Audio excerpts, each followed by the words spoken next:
All right, we're here. Welcome, Wesley. I see that you have a camera. Finally, I'm not alone. Mm-hmm. Pretty much.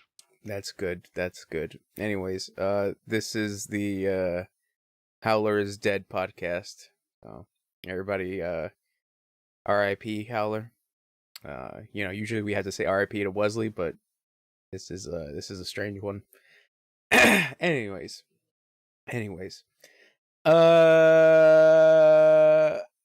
what did you do in your week? I bought a couple stuff. Oh my god, you bought things? Bought things, went places. I Oh, saw some shows. oh my god, you consumed? I consumed the medias. Oh my god. Yeah. What did you do? Whatchamacallit? I bought uh the webcam that I be using right now. Yeah, it's nice. What is it? It's the Kyo. I brought Kyo. it off Best Buy. It was like half off, so I was like, yeah, why not? Okay. Yeah, no, it looks good. You got your Yeah, you got damn your Discord background, but I mean the image on you is actually pretty sharp compared to my right. little Yeah. my little bitch one. No, I'm kidding. I love my one. Full HD, 60 frames, baby. Yeah, no, it like I said, it looks pretty good. Mine's somewhat old. Like mine does only like 720 at 60, and then like 1080 at 30. Oh, Weird. yeah. I forget how much I paid. I think I got it like at a discount, but I've seen that the price went up for this thing somehow. But yeah, cool. You bought yourself a webcam. Yeah, webcam. Webcam. What else you do? Bought myself a chair and a power bank. Show off your chair. Spin around, bro.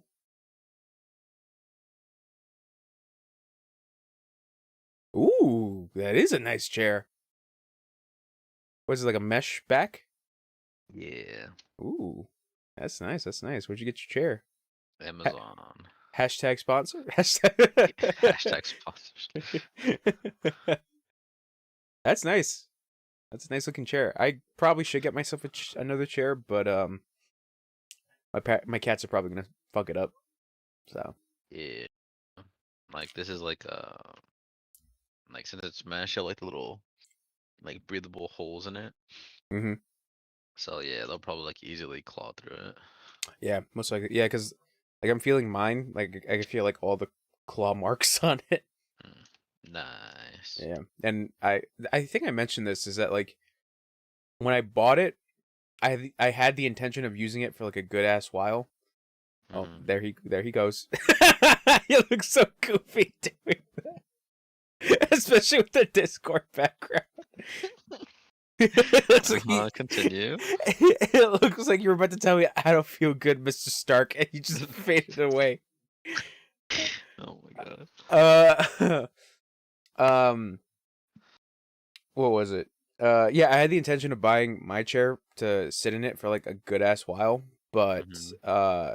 it became the most uncomfortable thing in the world. So I bought like a ass cushion and like a back support cushion because Hmm. this thing is without these like cushions, this thing is fucking uncomfortable as hell. Mm. Because it's a racing chair. Look, I'm zooming. I'm going fast. But yeah, it is incredibly uncomfortable. Mhm. What else you got for me, Wesley? What else? What else? What else did you consume? I don't know if this is gonna work, but like, yeah, like the little back support thing, like Yeah, the that lower back. that is legit a nice ass chair. I Yeah, like it. I got it for like two something. Is it a well-known brand or is it like a? No idea, about to find out.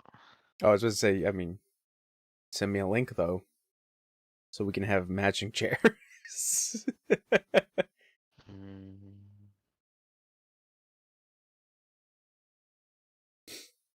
He's looking it up right now.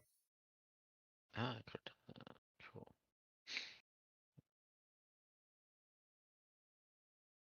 It's by Kerdom. Kerdom. No, Preordom. no, I don't think I've heard of that company. I mean, it looks good. I mean, if you're comfortable in it, then more power to you. Yeah, then I could do this. I could be like, oh yeah. Oh damn! Ah damn!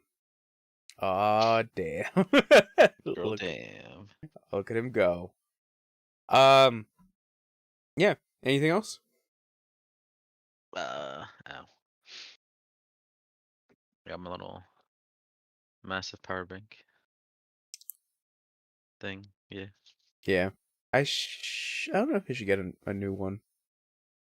Cause like, whatchamacallit. When I went on my trip to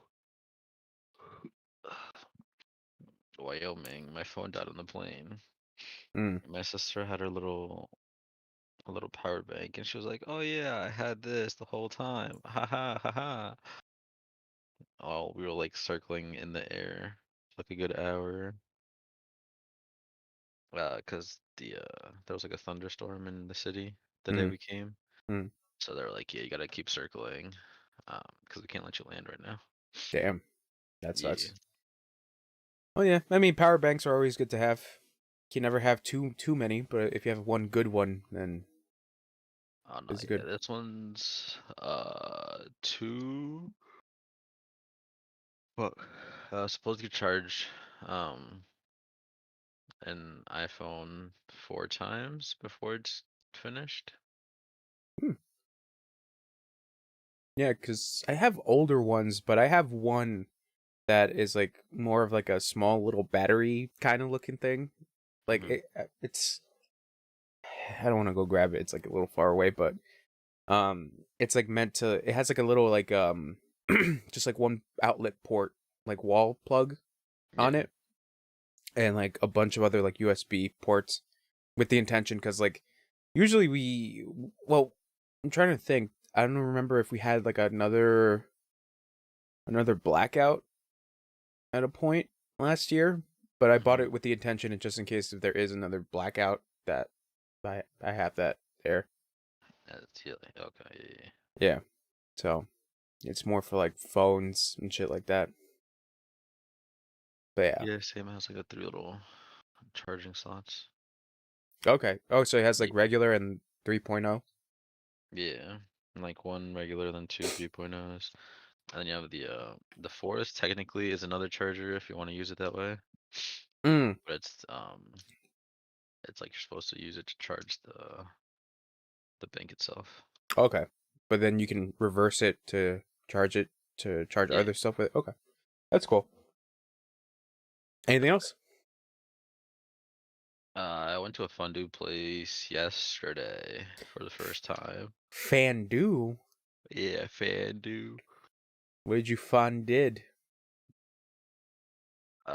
Ate cheese, which is weird because I didn't think that they added other stuff to the cheese, but they actually do. Um, and I did that whole shebang. Uh, Do you remember what you dipped in the cheese? Were well, you we in the cheese? well they make the cheese in front of you. So how does a place like that work? Like, what do you mean? A fondue place, like how does it work? Like, are you at like a table and then they set up your little fondue fountain, and then they give you It's not a like fountain. It's like um, like you go, they set you up to your table. They have like your little utensils and like pitchfork things already wrapped up and like little the uh little accoutrements? yeah, sure. Hmm. And then oh Jesus. Um and it's like four little sets. So you have Mm. like eight little pokey things that you could use. Fuck. Goddamn, Wesley. Um but there's like a little hot plate in the center that's like embedded into the Into the table. yeah. And like there's like a little not metal. Well, I guess it is metal. Um like little dish thing. Hmm. Like you put water in, and then you have like a little like pan, I guess, inside there that you like put the cheese on. unlike Hmm. everything else. So like, while the outside one is getting heated, the water starts bubbling and melts the cheese. What kind of cheese is it? It's a bunch of different cheeses depending on um which cheese thing you get. Hmm. Okay. Uh, So did so you like, en- hmm? did you enjoy the cheese? It was weird.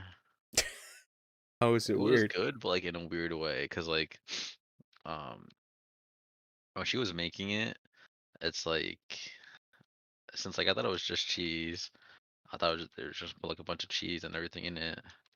Um, but like they put a base of white wine, Hmm. which was interesting.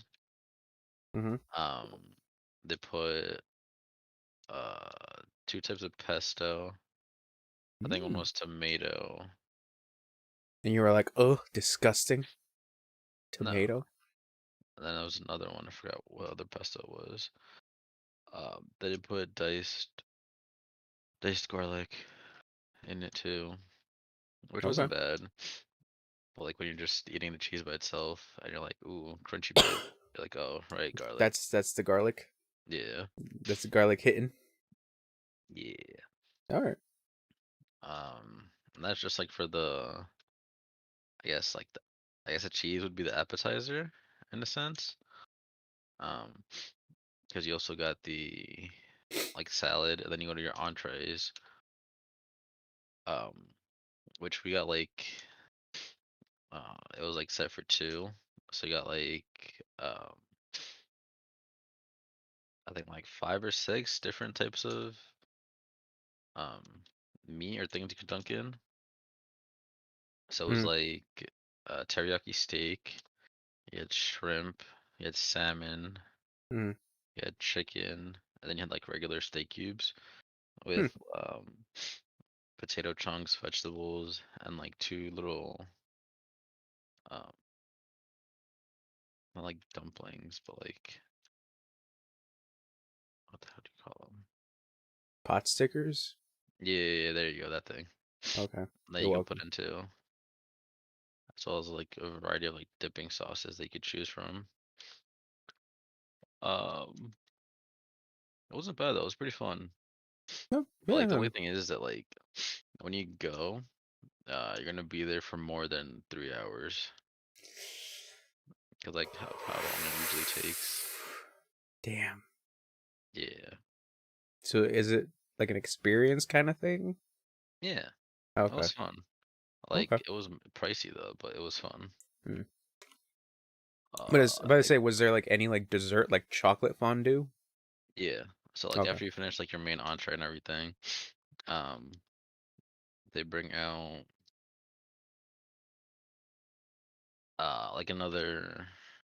like another like new like tin thing to put everything in. Mm-hmm. Um, that like has chocolate. Well, depending on like what you got, they have like I think six different options. We got like s'mores option, so it's like chocolate. They put like spoonful of call it? What's the thing called? Like marshmallow fluff or whatever. Yeah. And then they put like a shot of rum in it. We were Mm. like, okay, weird, interesting. Um, And then what the weirdest thing is that they put garlic in there, so you got nah, the crunchy bits again. shut up. Nah, but like after she put the shot of rum in it, she lit it on fire, and we were like, yo, that's actually pretty cool. Oh, okay. Like a flambe It almost. literally, yeah. Yeah. And Yeah. then she takes the You're like this chocolate ain't hitting shit, and and then you're like, whoppa. uh, you just No, but walk it then she out. put the whatchamacallit. What you call it?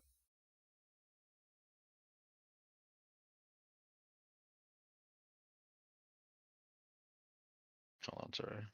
My God, talking about fondue and Um,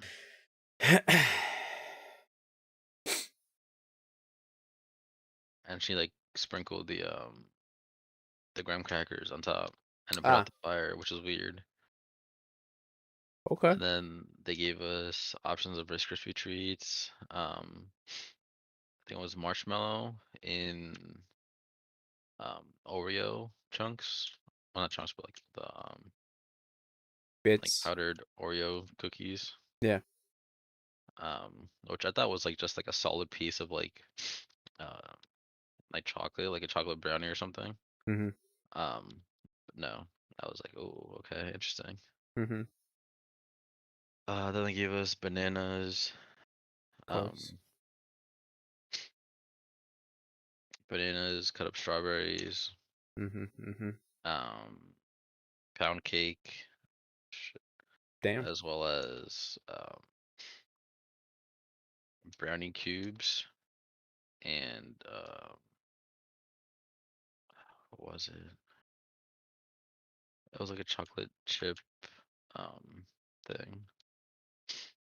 Like cookie, or is it like a something else? Like you know how cookie dough is? Yeah. It's kind of like that, but um yeah, it's pretty much like that. Okay. So Yeah, chocolate chip thing. yeah, chocolate chip thing. Okay. I mean, that sounds pretty cool. I mean, that sounds like a lot. I think about it, but Yeah. yeah. I mean, that seems cool. Fondue. I don't think I've ever had fondue. No, I've only seen it in like movies and stuff like that. Oh yeah, same. Yeah. I don't know. I mean, it seems weird to have like a little fountain. Usually when it's like a fountain fondue kind of thing, Mhm. like shooting out cheese or chocolate. But Mhm. I mean, if people like it, people like it. I can understand it being like a party thing almost. I mean, it wasn't a fountain though. That's the thing. Yeah, no, but that's what I'm saying is that like I can imagine fondue specifically can be like a party thing Oh yeah, because all you have to do is just dip whatever you have in cheese. yeah. All right, that's fair. Anything else? Uh, what about my chair and stuff? They gave me a 30-day trial to Amazon Prime. I was like, dope. Oh, nice. You So now did I'm watching Jackie Chan Adventures on Prime Video. it.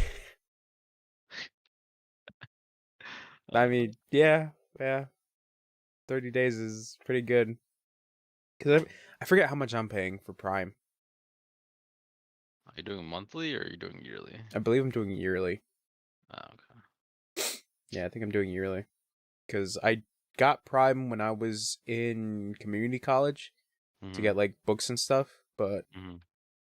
after that, I kept it for a good bit. And then I think it's like, all right, I think Prime was just like, I think you're not in school anymore. So we got to put you on the regular plan. So I was like, all And right. Yeah. but what if you really be in school though? Then I'd be like, oh no, Mr. Bezos, please. Daddy Bezos, please. Let me stay on the school plan. No, it's Amazon Prime is pretty good. At times. At times. Their monthly thing is for League is pretty dope. Mm. I forgot they do that. The league stuff. Yeah. I think the next one should be out in a week and a half. What league stuff? Yeah, the new um, bundle for League. God, you and your league. Speaking of league, did you play any video games or nah? I'm guessing or nah. Uh, no, I played Rumbleverse though. Oh yeah. How was that? It was really dumb and stupidly funny. Wow. But did you Me have and Haller played duos because you can only play duos for some reason. Yeah. Solos or duos. Yeah, I think you can play solo, but Yeah, that's why I said solos or duos. okay. Did you enjoy your time? Did you rumble the verse? Yeah, we rumbled the verses. We won our literally our first game in. We were like, okay, that was dumb and hilarious. Yeah, Uh, I should play that, but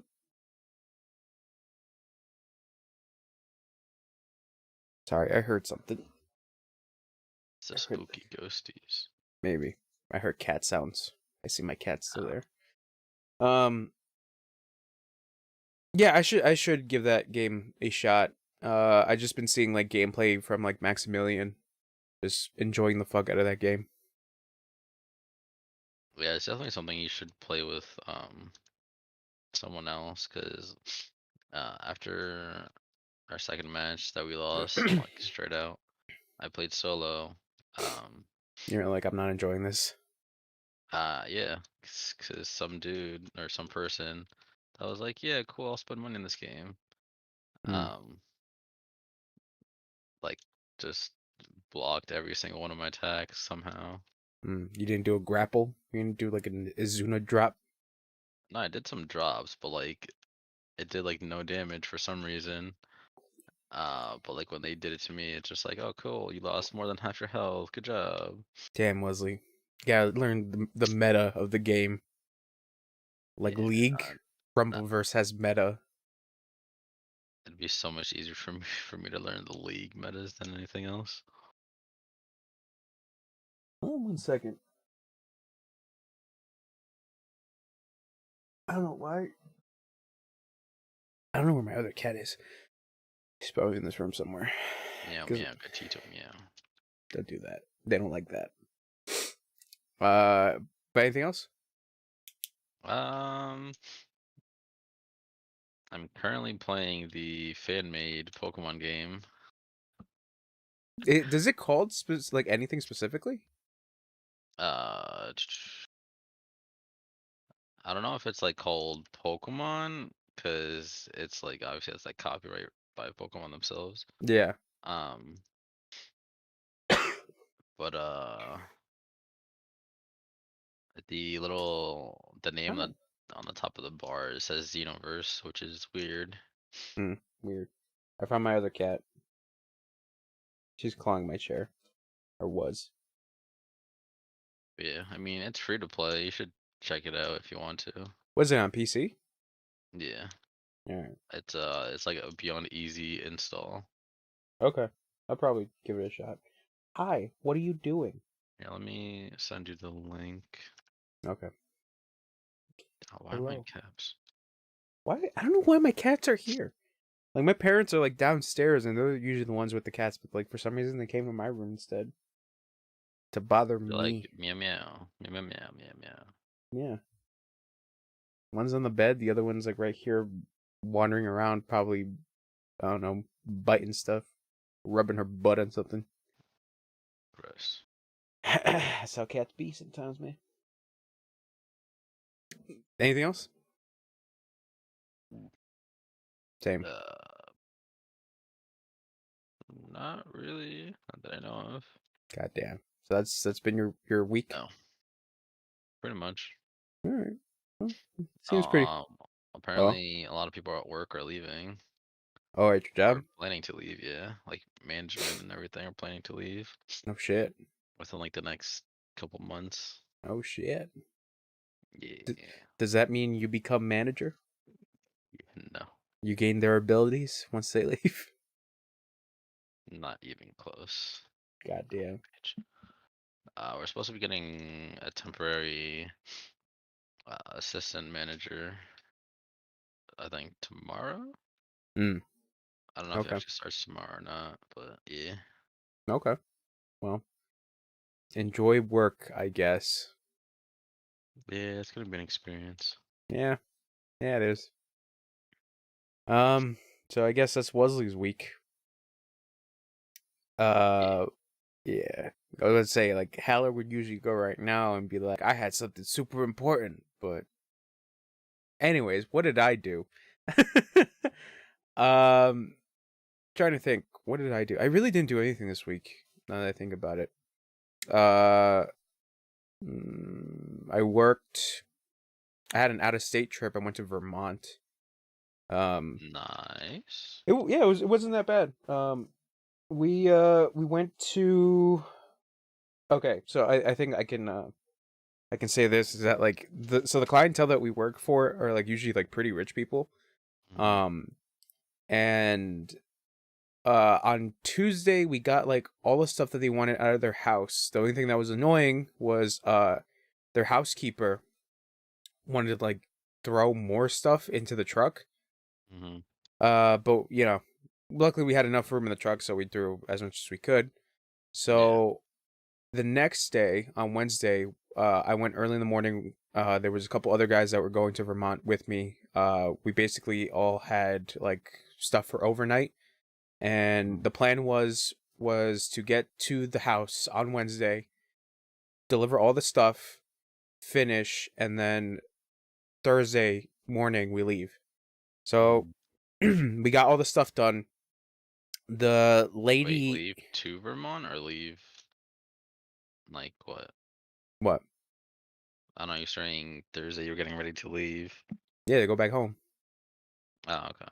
So Wednesday, get there. Thursday, go home. Mm.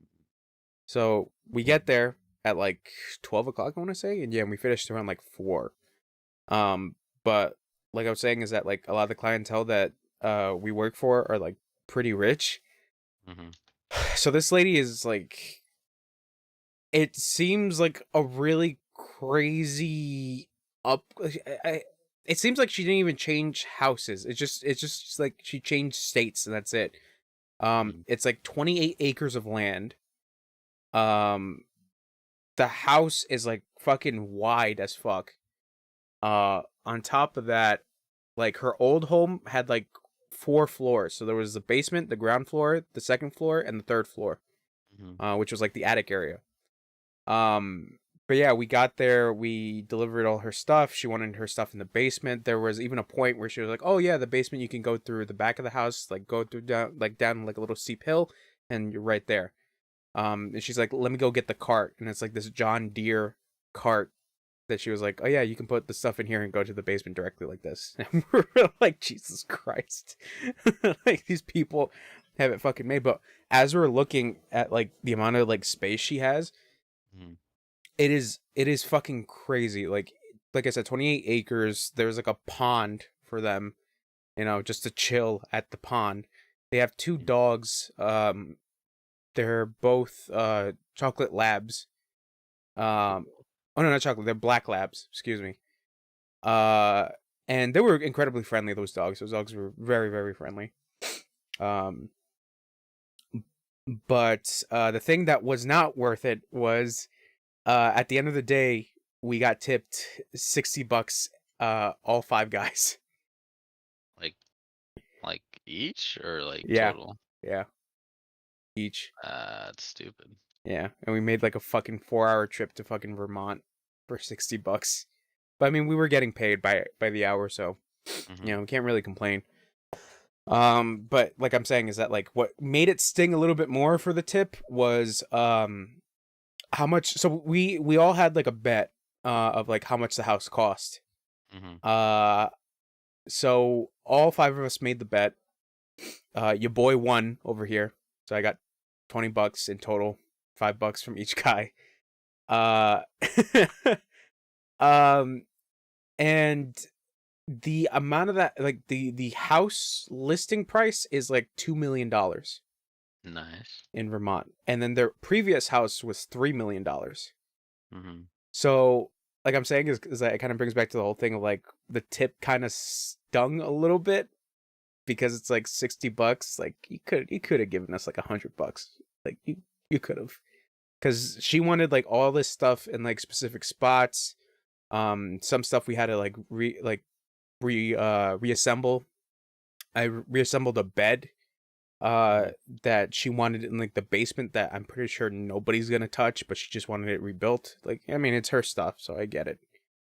But yeah, you usually sometimes like the richer people are like a little bit more stingier when it comes to like giving tips and stuff like that, which kind of sucks, but Mm-hmm. that's how shit usually goes. Um, but yeah, then after that, we had like basically the whole rest of the night free. We left. We went to like a little bar near the hotel. We were in a Hampton hotel, which was like a pretty nice hotel. But like across the street was like a bar, slash dive. Uh, and yeah, we went in. We got some food. I got a burger. Some of the guys got like rice bowls. One guy got like boneless wings with like fucking giant ass onion rings. And then we all got drinks. I was like, I don't know what I should drink, and I'm like, you know what, fuck it, I'll try a beer here from the draft. Mm-hmm. So I asked the waiter, I'm like, what do you recommend? And he recommended me this draft beer, this dark draft beer called 14th Star, and I was like, sure, I'll try it. So I tried it, and I'm like, this is pretty good. This is a pretty good beer. I'm like, I don't really drink beer, but like, this tastes like pretty good. So I finished my beer. Then I asked the guy for another one. Got me another one. We were like, okay, good. So pretty much, some of us were like buzzed, Mm-hmm. to the point where like one of the guys was like, the amount of food that they gave us wasn't necessarily that much, and we're all of us, not all of us are like pretty big guys, but like we were still kind of hungry. So he's like, "Do you guys feel like pizza?" Mm-hmm. So we were like, "Yeah, fuck it, let's go." So there was like a little pizza place like right next to the bar. So we went to the pizza place and like got some pizza from there. They got pizza. I got like garlic knots. And after that, we went to like a convenience store, got some more drinks. I got another beer. I think it was like called Dogfish IPA. I didn't like it that much, but I bought it, so I finished it. Mm-hmm. Uh, but for the rest of the night, um, yeah, we were just up for a good bit. We were watching like a couple movies. Two guys went to the pool to go check it out. They even went for a swim for a little bit, so they enjoyed it. One of the guys I didn't realize at the convenience store bought wine, so he had like this like big bottle of wine, and he was like telling me it was like $10. He was like, I'm gonna try to get it. And I'm like, all right, that's fair. But yeah, then in the morning, we left like around like 9, and then we got back home around like 1, like 1 o'clock, and that was basically it. Like a 3-day thing. Yeah, wasn't too bad. Wasn't too bad. Uh, Oh, the only thing that was a bitch to get into the house was that these people at their original house had this big ass like outdoor table with this mm-hmm. giant piece of glass, and this fucking thing was fucking heavy as shit. But we got it onto the truck to load it and drop it off to the new house. But we needed 5 people to do that. So originally the original plan was to have 4 guys go to Vermont and deliver all this stuff. But we asked the bosses that we needed to take someone else, so we took someone else, and we had 5 guys. Um, Luckily the 5th person Loaded we took. burgers. Sorry. Continue. So we took we took one of the guys that is the son of one of the guys that I work with. So we Mm-hmm. took him, and yeah, it took 5 guys to grab that thing, bring it down. Eventually we got it into the house, and then we had to put a dolly underneath it and like wheel it to where they wanted it. But like I'm saying, it comes back to the whole thing about being tipped. Cause like that stung a little bit, being paid $60 while this fucking thing was like crushing us for like a good bit, getting into the truck and then getting it out. Um, but yeah, this giant ass piece of glass that they wanted in like a little dining area fucking sucked. But fuck, oh my god, this house is like insane now that the more I think about it. Cause like in the kitchen, you know how like there's an island, and like some houses that have kitchens, like there's like a granite island in like the middle. Mm-hmm. So these people had an island in the middle of their kitchen that was just a giant fucking slab of glass. The hell? It looked fucking nuts. It's just giant slab of glass. And I was like, I'm glad I was not on any team that did that shit, because that shit looks rough. But yeah. Yeah, rich people be richin'. Rich people be richin'. Yeah. But yeah, like that was basically my work shit. But as for my own personal entertainment shit, what did I do? I watched a Denzel Washington movie called John Q. John Q is a story about a guy who holds up. Well, he what's it called? He holds hostage a hospital, uh, because his son needs heart surgery, but Mm-hmm. the hospital like refuses him. And it's one of these movies where it's like just the whole insurance system seems like a scam and shit like that.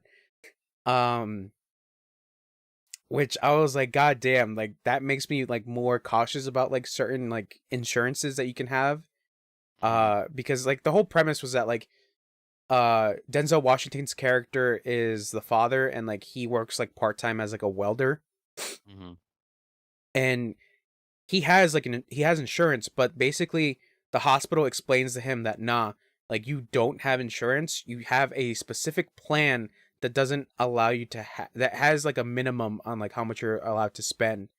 And he's like, but that doesn't make sense. He's like, it's insurance, isn't it? And they're like, yeah, but under their policies, like they can't cover for what your son has, and it's a fucking heart transplant that he needs. No, not even that. They can't even put him on the list, a waiting list. Mm-hmm. So they essentially tell him that like your son's gonna have to die. That's it. Like you're so broke that your son just has to die. Wait, what was the movie called? John Q.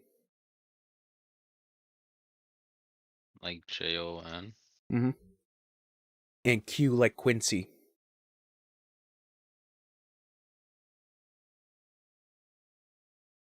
Excuse me.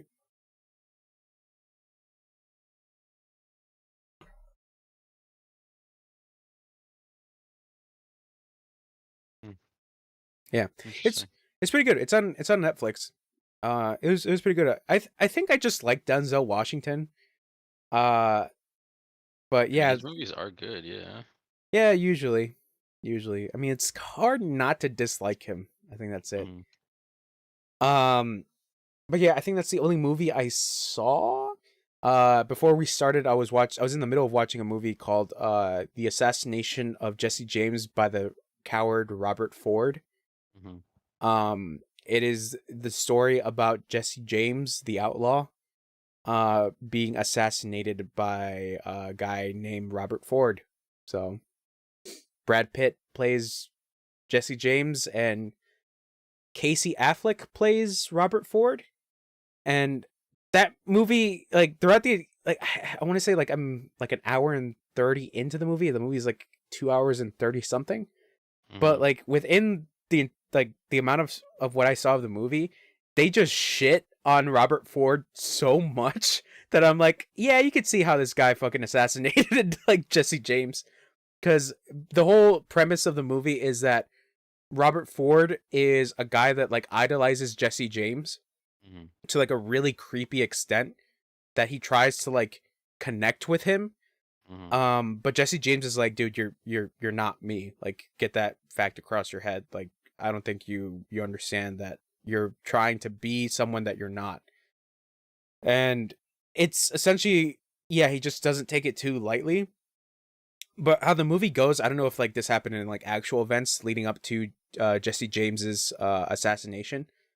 Um, basically, Jesse James' cousin was killed by the Fords, because there was a whole dispute where Jesse James's cousin, uh one of like the members of the gang was like having a relationship with his stepmom, and it just became this whole thing where he was like, I'm gonna go kill this guy because he was like fucking my stepmom in my house. So they killed Jesse James's cousin, and then it kind of becomes this whole thing where Jesse James is also paranoid because he finds out that some of his old gang members are trying to basically take the bounty for his head. So they like, I think, yeah, they tried to like, I guess try to get him out of hiding is what they tried to do. So he's off on his own little adventure trying to figure out like who's trying to set him up, and also trying to figure out who killed his cousin, or finding out where his cousin went. It's interesting. It's also like a really nice shot movie. I I wouldn't really call it like a western. Um, but it's like a interesting crime drama, if you understand. Like it's a very interesting movie because there are moments in the movie where there's a narrator that comes out and he's like, yeah, this is what happened during this period of Jesse James's life. Um, and basically basically the movie, like, the title itself is basically a spoiler, and even at the Mm. beginning, like, the narrator is like, yeah, you kind of know what already happens to this guy, so let me tell you the lead up to that event, to basically like one of the most well-known outlaws in the West. So it's like, okay. Yeah, I still gotta finish it. I was enjoying it. But I don't think I watched hold on. Sorry. No, I didn't really watch anything else, like, movie wise. I know TV wise, I'm trying to keep up to date with JoJo. New episodes came out for part 6. You shut up because you watched it. Um Part 6, God, I don't know how to say it, but like part 6 kind of makes me sad because part 6 is, if you read JoJo, part 6 is like a big end of an era, and it just makes me really interested on how part 7 is going to go. Because part 7 starts off pretty slow, but then it gets really, really interesting because I think the intentions were that, like, part 7 of JoJo wasn't gonna do stands, but something happened where he was like, fuck it, let's just do stands, and then stands happen. But yeah, part 6 is still a pretty fun ride. That's good. I think last week I also mentioned that I finished Cyberpunk Edge Runners. Yeah. Yeah. So I recommend that. And then I forgot to mention that last week I started watching Amazon's uh The Man in the High Castle, I think it's called. You probably seen like promos and shit for it on like Amazon Prime, right? So. So the whole premise is that, like, it's a alternate world where the Japanese and the Germans won World War II. So it takes Mm. place in like the 60s. Yeah, it takes place in the 60s. And the premise is that this lady finds out that there are these film reels that have footage of, like, Americans winning the war, and she's like, that doesn't make sense because that's never happened. So it basically leads to this whole conspiracy and this whole thing about the man in the high castle, who's a guy that might have the key to knowing how to, like, turn back the tides against the German and the Japanese regime. So it's a very interesting premise with a very interesting world. I think I'm more interested in the world than the actual characters themselves, because I'm on this like the middle of the second season. But basically, like, the Germans have taken over like the east coast of America and like up until somewhere in the Midwest. But basically Japan has taken over like California and that like western side. Um and yeah, it's just a very interesting show. Um yeah, some stuff. I think it had like 4 seasons, but like I don't know whether or not they explain a lot of this stuff, but yeah, I'll probably keep watching at a point. Um I'm trying to think what else. What else? Yeah, that's basically it for what I watched. Now what I played, um shit, what did I play? Uh I played I played a couple demos actually. Excuse me. Um I played 3 demos for games that are coming to the PS5. One demo I played was called Dio Field Chronicle, which is live turn-based tactics game. Mm-hmm. I played a good amount. I think it goes up to like maybe a couple missions, and then you just do the first chapter of the game, and then that's the end for the demo. I kind of liked it. I don't really play that many tactics games, but it just came out on like everything. And I was going on Steam just to see like what the reviews were, and like it is incredibly mixed. Because there's a lot of people that play a lot of tactics games, and they're like, "Yeah, this shit ain't hitting well." So I'll probably wait for like a discount on that game. And then the next game I played, that was a demo was shit. Oh, Valkyrie Elysium. Mm-hmm. So I didn't know this, is that like Valkyrie Elysium is a remake of Valkyrie Profile. So if Valkyrie Profile is a PS1 game, I don't know if it was an action game, but it was a PS1 game that was pretty popular. It got a PSP remaster called what was it called? Valkyrie Lenneth, I think I want to say. And then I heard that this iteration is supposed to be a remake of the first game, but done in like an action game way. Uh it's interesting on what it does action wise, but it's hard to compare it to Devil May Cry, because Devil May Cry is a pure fucking action game. While this game has like, I don't know, like the combat feels really sluggish at times. Mm-hmm. Uh, but I wouldn't say it's like terrible. It's just interesting because I forget. I think Square Enix is publishing this, but I don't know who's developing it. But yeah, the demo allows you to do like one mission and one sub mission, and then that's it. And then that's basically what you can do. The only thing I can say is that like the portrait art for the game looks fucking phenomenal. Holy shit, the portrait art for the game looks really good. But yeah, character models look a little rough. And yeah, Valkyrie Elysium. And then the next demo that I played was Star Ocean: The Divine Force.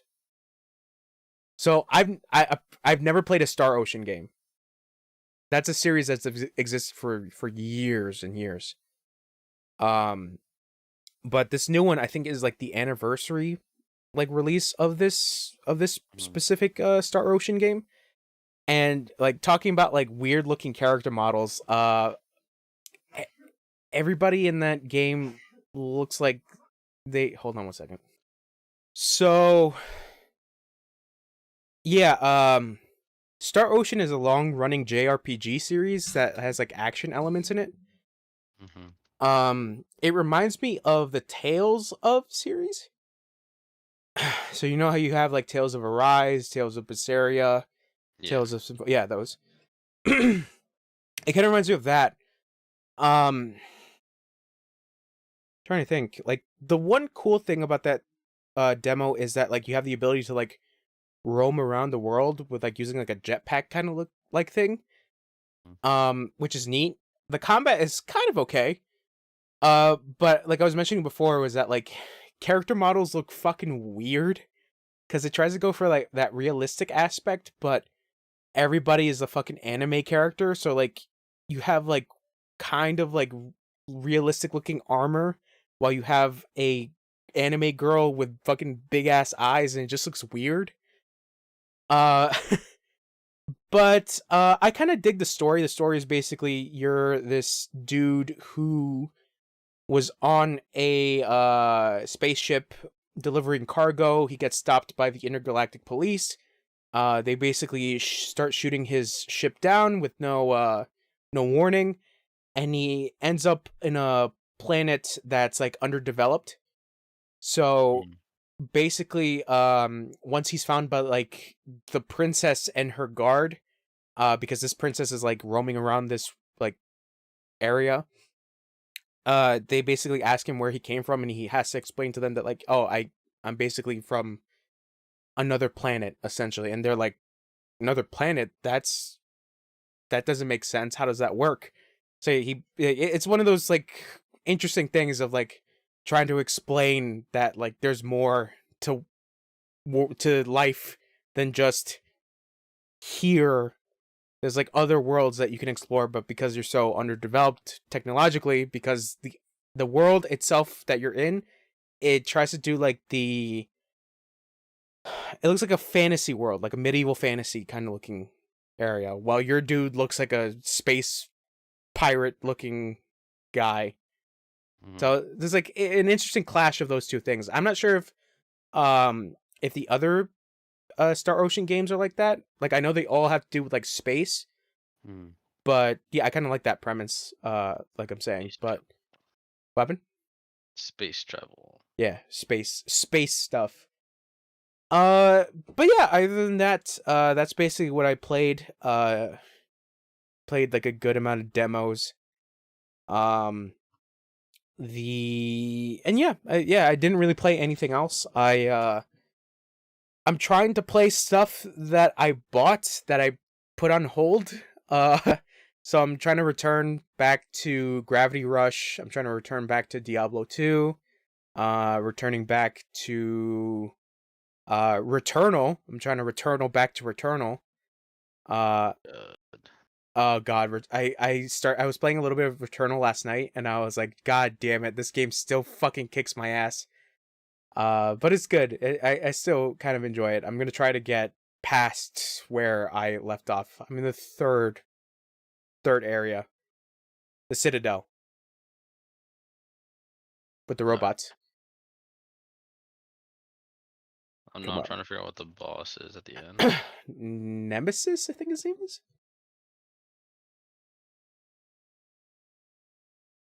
No idea.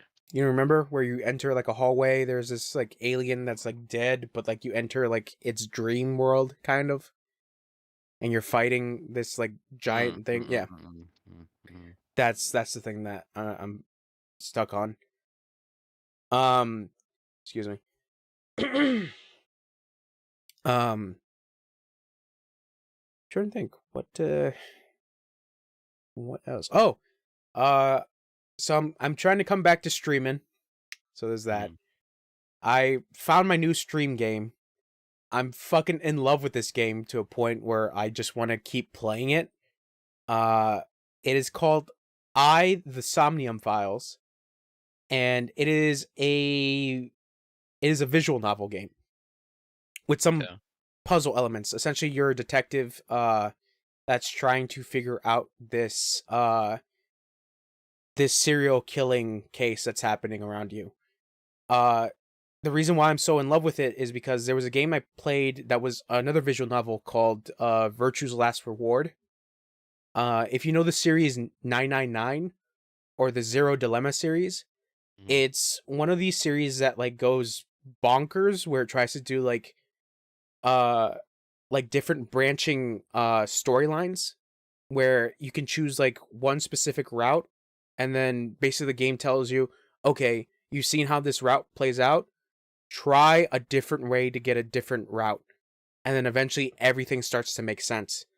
So Virtue's Last Reward does that same thing where it's like, here's a timeline of events, and keep continuing on with the story and try to figure out how these things kind of like add up together. um Yeah, so basically the Somnium Files is like really it has scratched this itch that I've had for years to find a good visual novel game that I can be like, I want another experience like Virtue's Last Reward. And it basically has done that. Yeah, like I said, I'm really digging the story. I've gotten to one of the branching paths where essentially the game is like, it's like the, what does it say? Like uh, the case is still open, something like that. And essentially the game just like goes to its like flow chart, and the game tells you, all right, look at this flow chart. Look at different ways you can try to like get different paths. And I'm like, oh fuck, it's gonna be one of these fucking sick ass games. All right, I'm down with it. Yeah, it's really really good. I have I want to go back to it. I, Yeah. I just want to go back. It is really good. It's if you're looking for like a good visual novel game, I recommend the the Zero Time Dilemma series. Because they have like really interesting puzzles. They're like what is it called? An escape room, essentially. Like all those games are essentially escape rooms. So yeah, if you like escape rooms and visual novel shit, because they're almost akin to Danganronpa. Well, I feel like I Somnium Files feels a little bit more Danganronpa ish, because you're a detective and you're trying to figure out like this murder. But the main element of the game is you have these sequences called like somnium like investigations where you're in a person's dream and trying to like figure out the pieces and how they relate to the case. So that's basically the gameplay aspect of it. And that's how you're able to choose like different paths. Is like when you're in those investigations, there's like a little bar right next to you that like indicates like two paths that you can take, and depending which path you take opens the story a little bit more. So that's how the game basically makes you play again to try a different route. Yeah, good game. Good game. Also, really good English dub. Really good English dub. Uh, and yeah, that's basically been it for what I've been playing. Um, so do you want to take a break, Wesley, or do you want to get into the news? I'd say breaks. I do have to go to the bathroom. All right, we're taking a break right here. We'll be right back. Okay, we're back. Howler has resurrected. We were gonna call this the Howler Tribute Back in episode. Easter, baby. Uh, okay, so I just wanted to mention this. You sent me the link to that Pokemon thing, Wesley. Hmm. That Italian Pokemon game, Yeah. bro. They're gonna get sued. I wouldn't doubt it. Like, there's Oh, a the fuck. Xenoverse thing? Yes, Yeah. they're Is gonna it get. fun? I don't know. Wesley's playing It's it, it's pretty much literally just a regular Pokemon game. but Italian. Right. I mean, is it enjoyable though? Wait, this is an Italian? My Yeah. people. It's a fan made Italian Pokemon game. Yeah, they have a whole ass Pokemon that's made out of spaghetti. Wait, is there did they say Weedle? Is there a Weedle in here? Yeah. Did they use the actual Pokemon? Yeah. They're gonna get sued. Yeah, what are they I mean, doing? supposedly this game's been like running for a while. Oh, and maybe Nintendo doesn't know about this shit yet. Maybe there's laws in Italy that just say, fuck you, we can do it. Yeah, Italy has one specific law Oh, saying they have fuck DLC Nintendo. for this shit? Yo. It's fucking weird. No DLC though. They have a fighter pass, dog. What? What is it, Smash? It is weird because like I was looking at the pictures and I'm like, wow, it looks vague. Like it looks crazy how the character designs look exactly like the Pokemon artist's like designs. Some of these Pokemon look emo version though. Yeah, but that's just the other thing. I'm like looking at that weird snake one. I'm like, that's just Gengar's face Yeah. on a snake body. So weird. It's like Mewgar. Mm-hmm. Yeah. Because of the weird tail. But yeah, Translate that shit for me, dog. English? Let's see. you can't speak the Italian. Oh, Buca de Pepe. There you go. See, there you go. You got it. Yeah, it's a very. I will. Okay, I will play it, and then I'll let you know when we do the next episode of the podcast how it's going. All right, let me know if you need translations. My Playing thing right now, and it's pretty good. Uh, Like I've been playing this whole time. does it actually have an end game? Supposedly, I mean, I just downloaded it today. Okay, all right. So I gotta try that out. I gotta be like, yo, because this has also been part of my week as well. Is that like I'm trying to figure out whether or not I should finish Pokemon Sword, in order for me to get ready for Scarlet and Violet. Wad. Up to you. Oh, okay. I Scarlet think and Violet. I don't know, man. It's weird. I have like a love-hate relationship with like new Pokemon. yeah. I mean, a lot of I people. usually hate them for a while, then I'm like, they go into the Pokemon Go game, and I'm like, oh, these Pokemon don't look that bad. I guess, yeah, because like I started up Sword and I never got past it. And I remember I wanted to try out the expansion pass because I know a lot of people were saying the expansion was actually kind of all right. But I keep hearing that a lot of people said that Sword was like unfinished, or it just didn't have all the Pokemon that a lot of people were hoping to have in there. And then Brilliant Diamond was also another case where a lot of people were like, it's not that great, but I've never played any of the Brilliant Diamond or Shining Pearl. Um, so I have no clue whether or not those are good.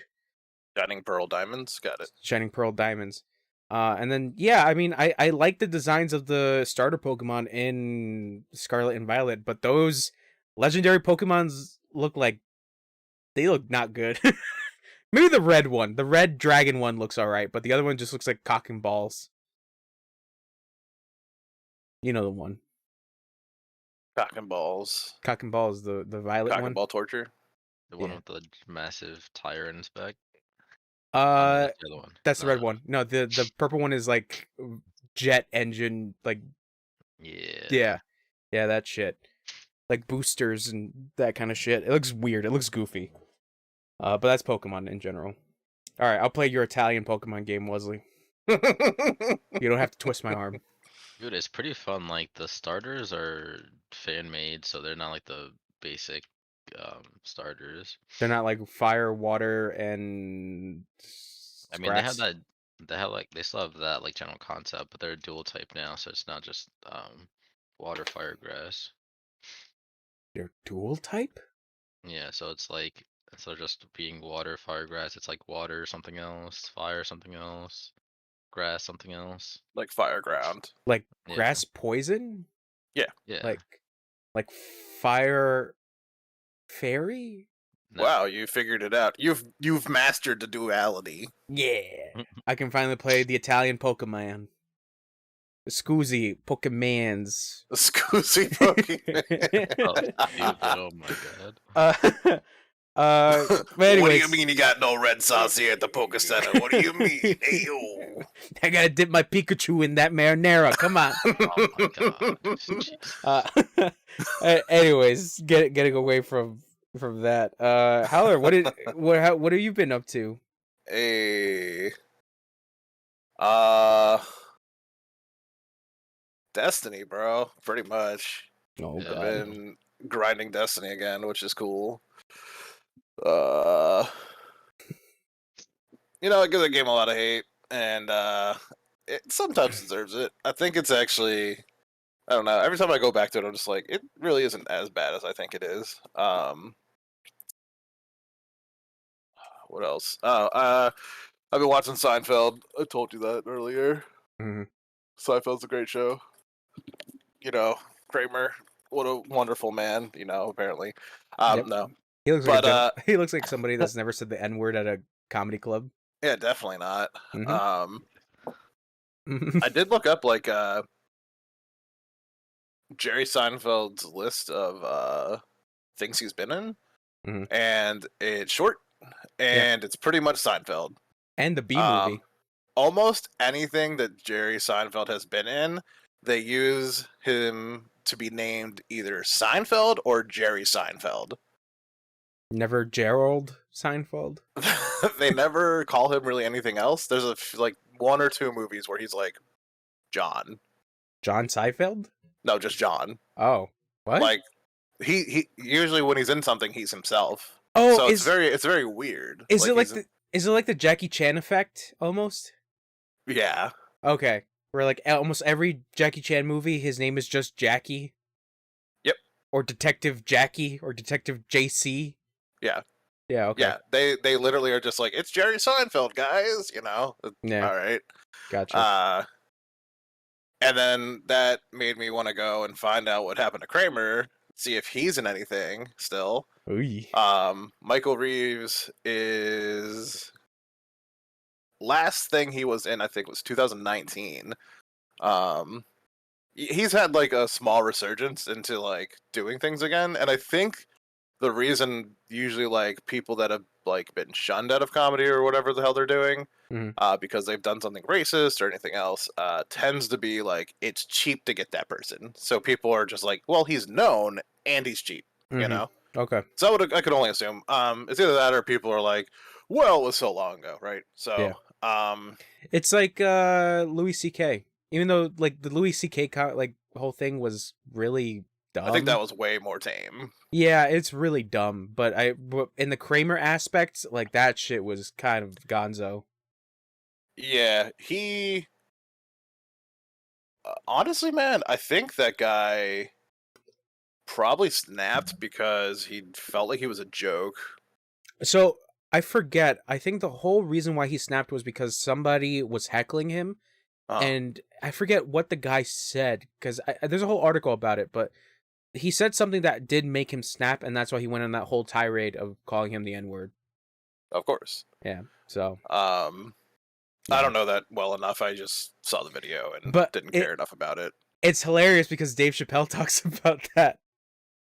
Does he? Yeah, Dave Chappelle talks about. He's like, "Do you see that shit with Kramer?" I've never seen that.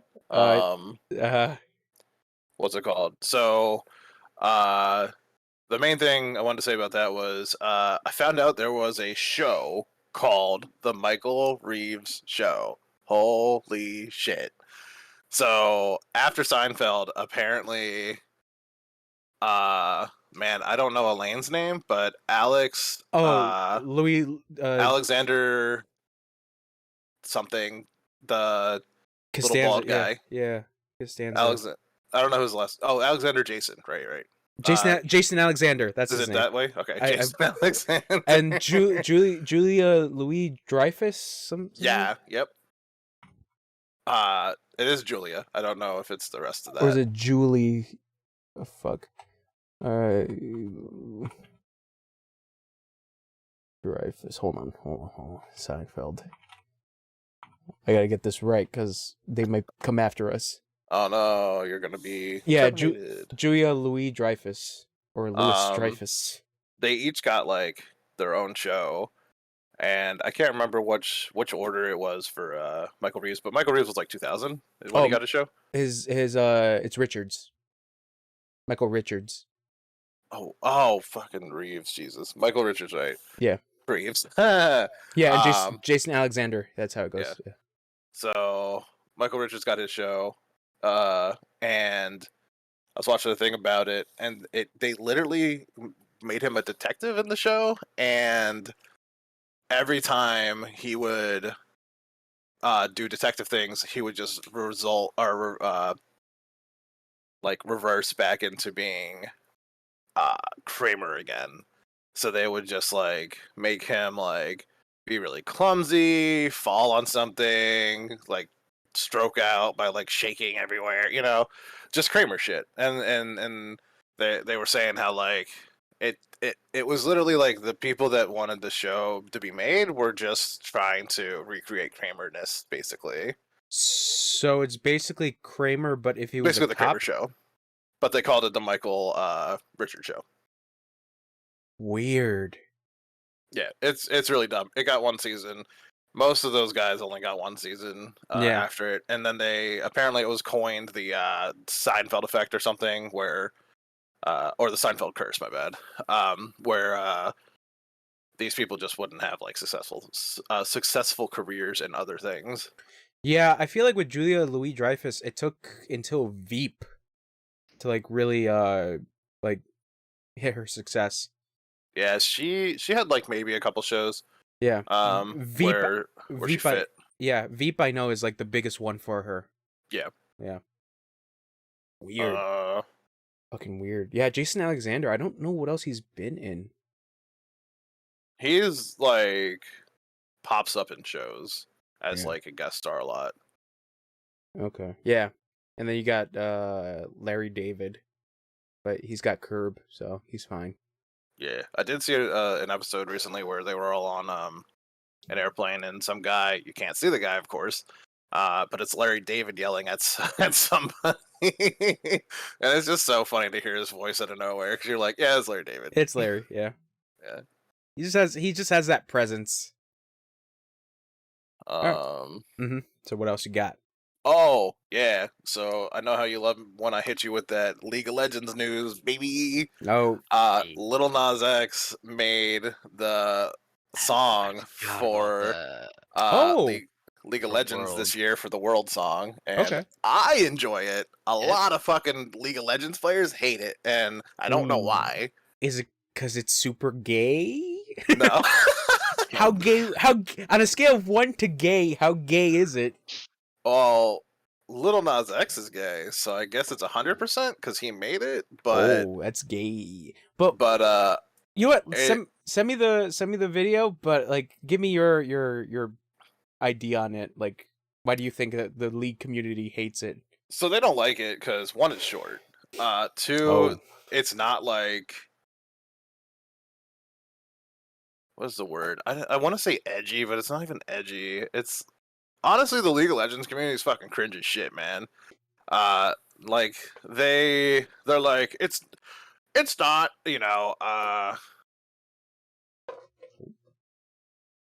the fuck is the word? It's not like EDM enough for them, I guess. And somebody posted a video. I love this, man. Somebody posted something, and it was like blah blah, and they were like, "This is what we should have gotten instead of what Little Nas X put out." And Little Nas X responded, and he was like, "I'm not gonna make a 2013 Skrillex song, asshole." And I was like, "Yo, that's fucking true." Oh, that's hilarious. That's hilarious. So I'll link you the video, but I mean, again, like the League community shitting on it is just like, I don't know, man. It's fine if you don't like it, like that's fine, but like, it's 1 year, dog. This is your world song for the year. Get over it.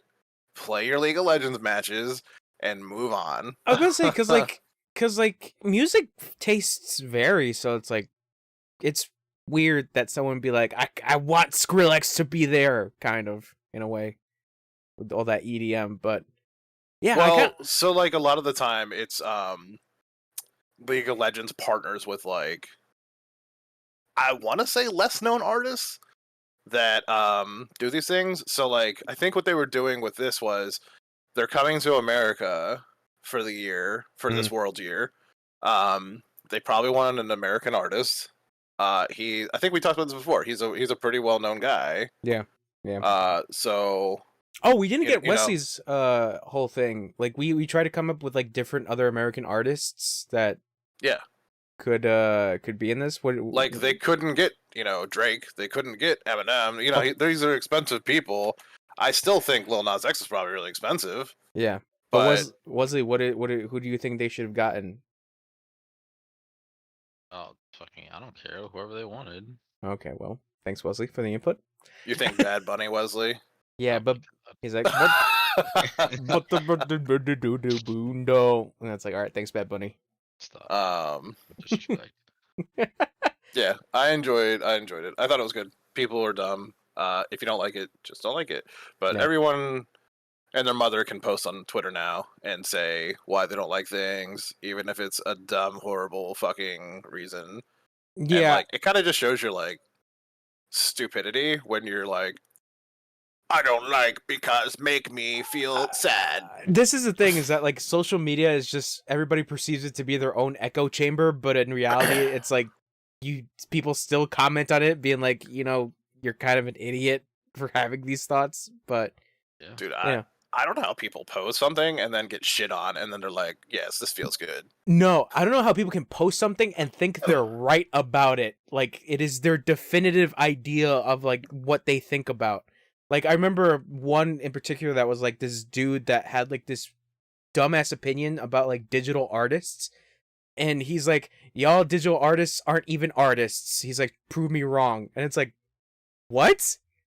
And it just didn't make any fucking sense. But if it felt like more like a troll post than anything. But it was just this bizarre fucking thing. Yeah.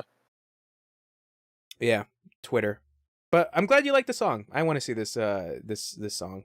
I want to see this music To video. like actually click on the YouTube link because it won't play it in the Yeah. Yeah. I'll watch Um, it later. what's it called? And then the last thing it's gonna happen tomorrow is I'm returning my Call of Duty. You're canceling your pre-order?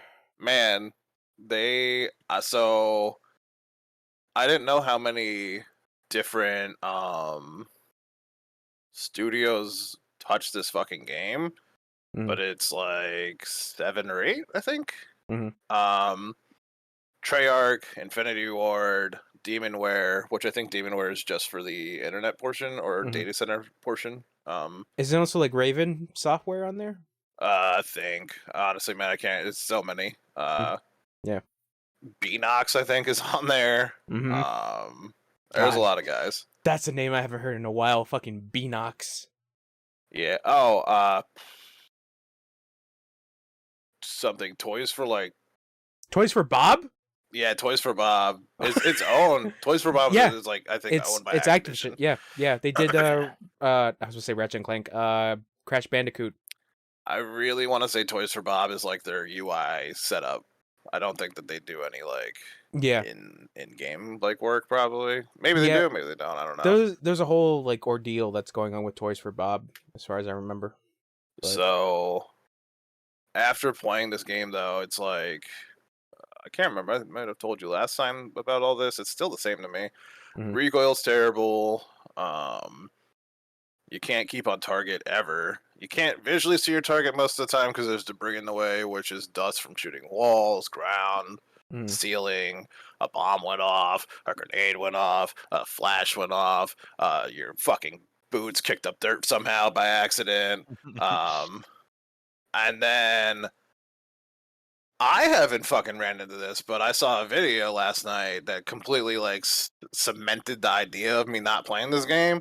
Somebody dolphin dived, which is like their new thing, and he 360'd in the dolphin dive, shot the guy and killed him. And I was like, why would I want to play this game? That's some fucking John Wick shit. And that's on core mode. That's on the thing that makes you have to take 14 bullets to kill someone, where he somehow shot him in 2 bullets and killed him. Holy shit, that sounds awesome, but fucking Christ. Yeah, it doesn't feel anything like the 2019 Modern Warfare either, which is the main problem for me. So like them being like 2022 Modern Warfare 2, welcome to the game, boys. It's like no, it's not. It's not the game. It's completely something different. So this is also another thing I forgot to mention. I played like maybe 1 match in the beta, and yeah, I'm not a huge Call of Duty head because I haven't been invested in a Call of Duty game, but from what I was playing, it felt like a lot of the guys like really knew what they were doing at the time, because like I'm just there just trying to figure out shit. But like there were moments where like I'm getting like there was like a couple dudes that were like running with like sniper rifles. And I feel like that's what they were just doing. Is just like even in close counters, like they were like using the sniper rifle. It was just weird. It was just really weird. But I guess that was the whole meta of that, is that like sniper rifles are just good. They're one shot, so they're one shot, yeah. So it's like that's essentially what's just happening, is that like I'm being one shotted every fucking time. The only time me and Mega had success playing that game was camping, and I think most people that play with me will know that like that's kind of my MO. Yeah, you like the camp? I'm pretty good at standing still and getting a couple kills, moving, then standing still, getting a couple kills. The maps are smaller on this, so I want to run around. So I'm sitting there running around. Every door I walk through, I'm dead.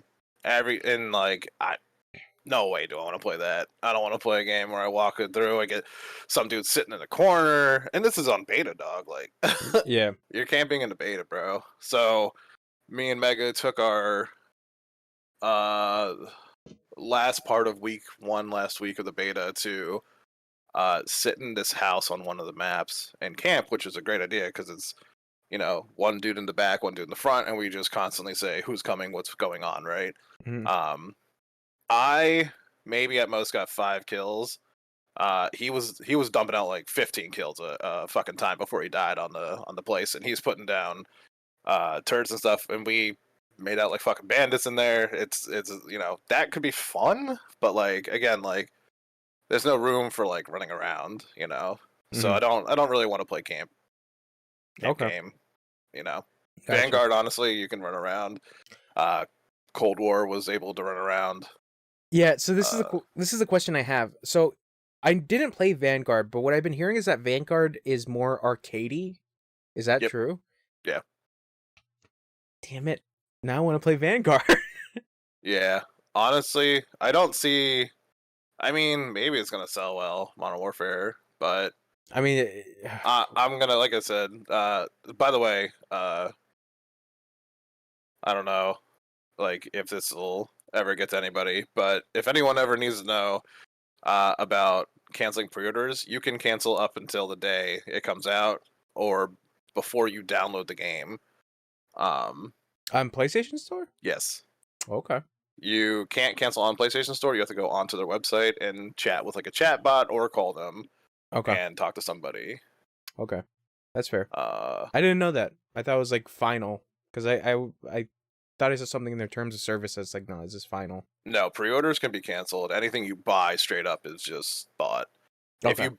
If you do buy something and you don't download it, which is like most likely if you bought it, you downloaded it, right? But if you buy something and don't download it, you have 14 days to return that product before the 14 days is up. Yeah, that's what I did with when I accidentally bought Cyberpunk digitally. Yep. Yeah, and then I got it cheaper somewhere else. Dude, you know, I mean, yeah, there should be options for that stuff because like there are garbage fucking games out there. So yeah, that's why I'm like so surprised that Sony is like, well, I think both Sony and Microsoft are like kind of behind on that. Where it's like with Steam, it's like you can download it, play for like 2 hours, and that's basically it. But I don't know, like it feels like their whole return policy is that like you got to jump through hoops and shit like that. But I mean, how you're with explaining? Steam? No. Sony and Microsoft. Oh yeah, dude. If they have a problem with it, I'm gonna be so like annoyed. You're like, cancel. I don't want to play as Soap or Dude, Ghost. I'm gonna 1,000% just gonna be like, I don't even care if you give me like PlayStation currency. Just give me my money back, dude. Like Damn. you'll still get the money. Oh, that's the other thing. I think I'm gonna pre-order Destiny DLC, bro.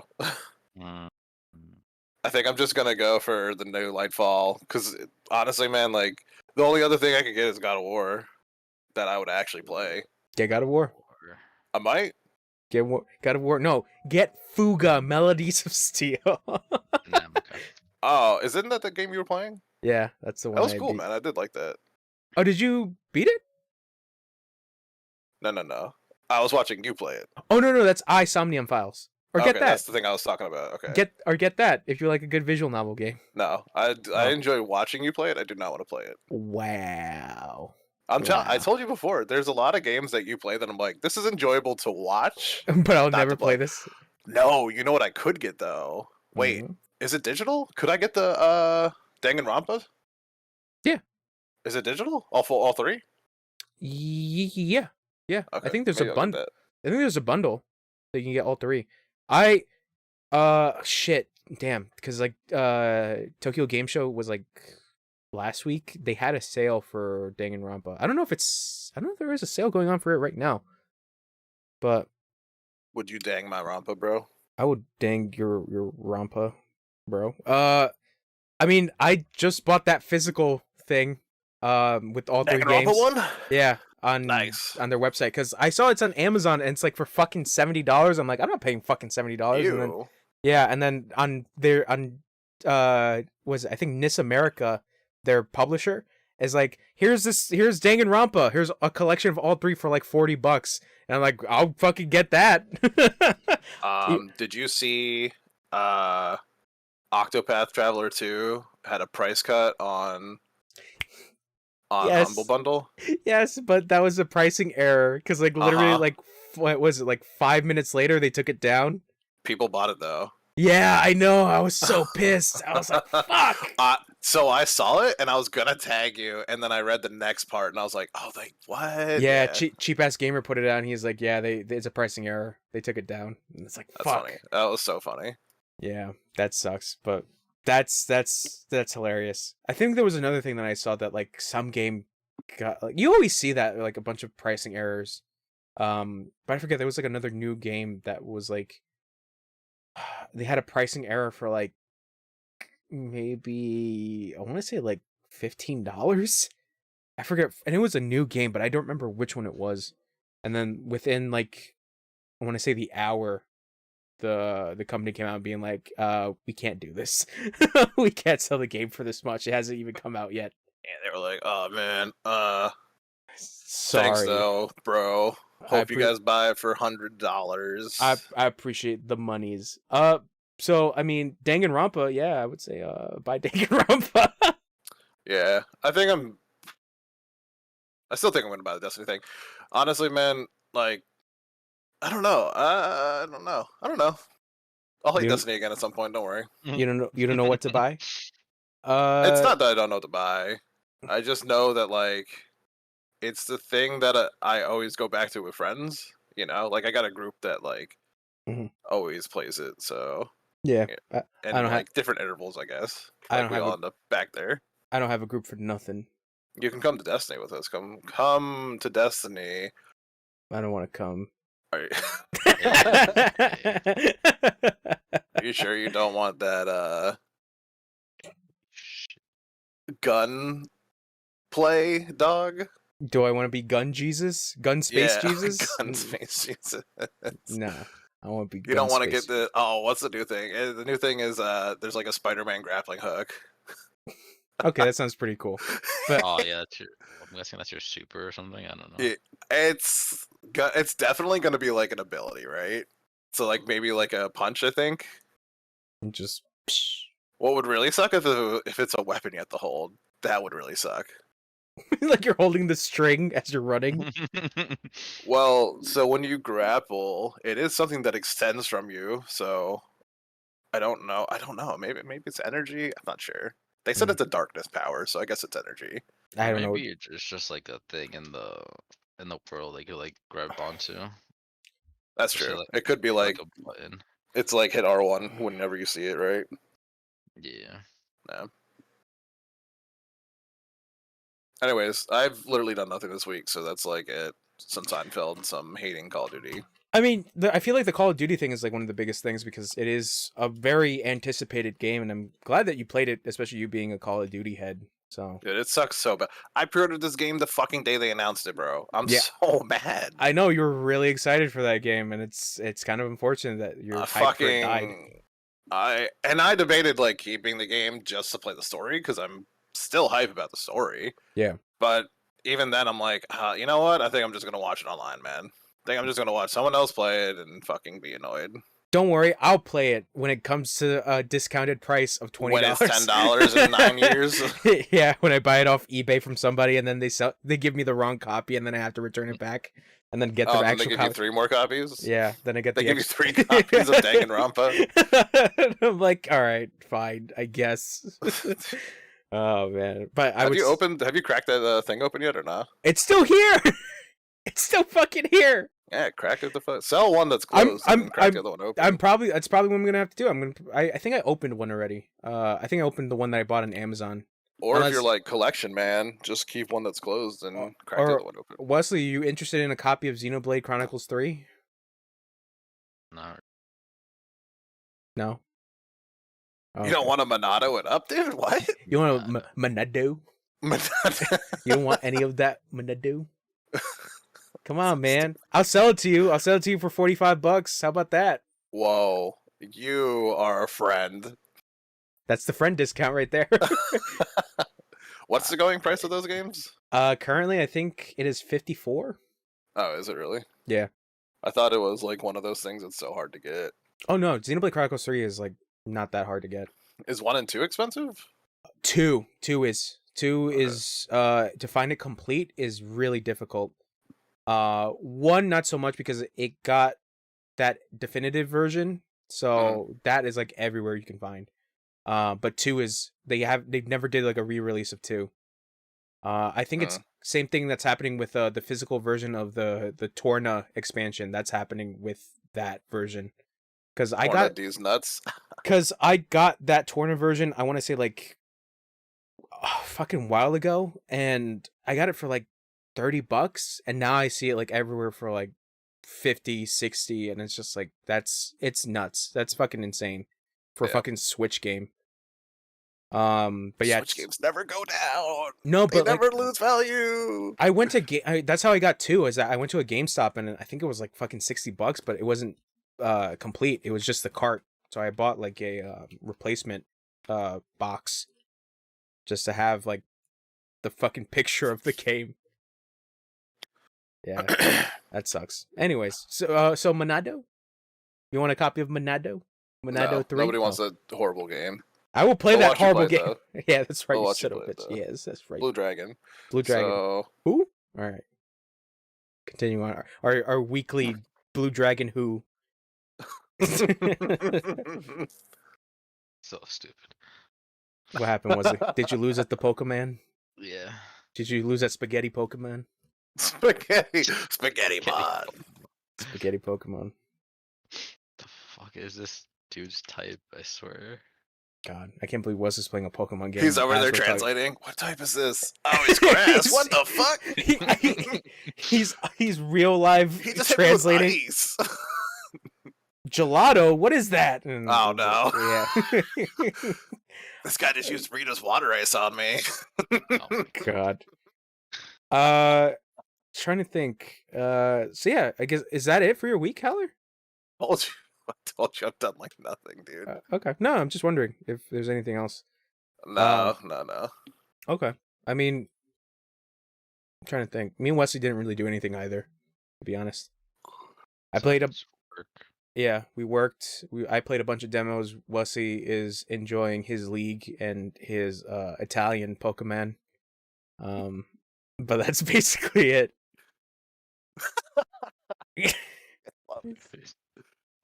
So I guess we can get into the news. You ready for this, boys?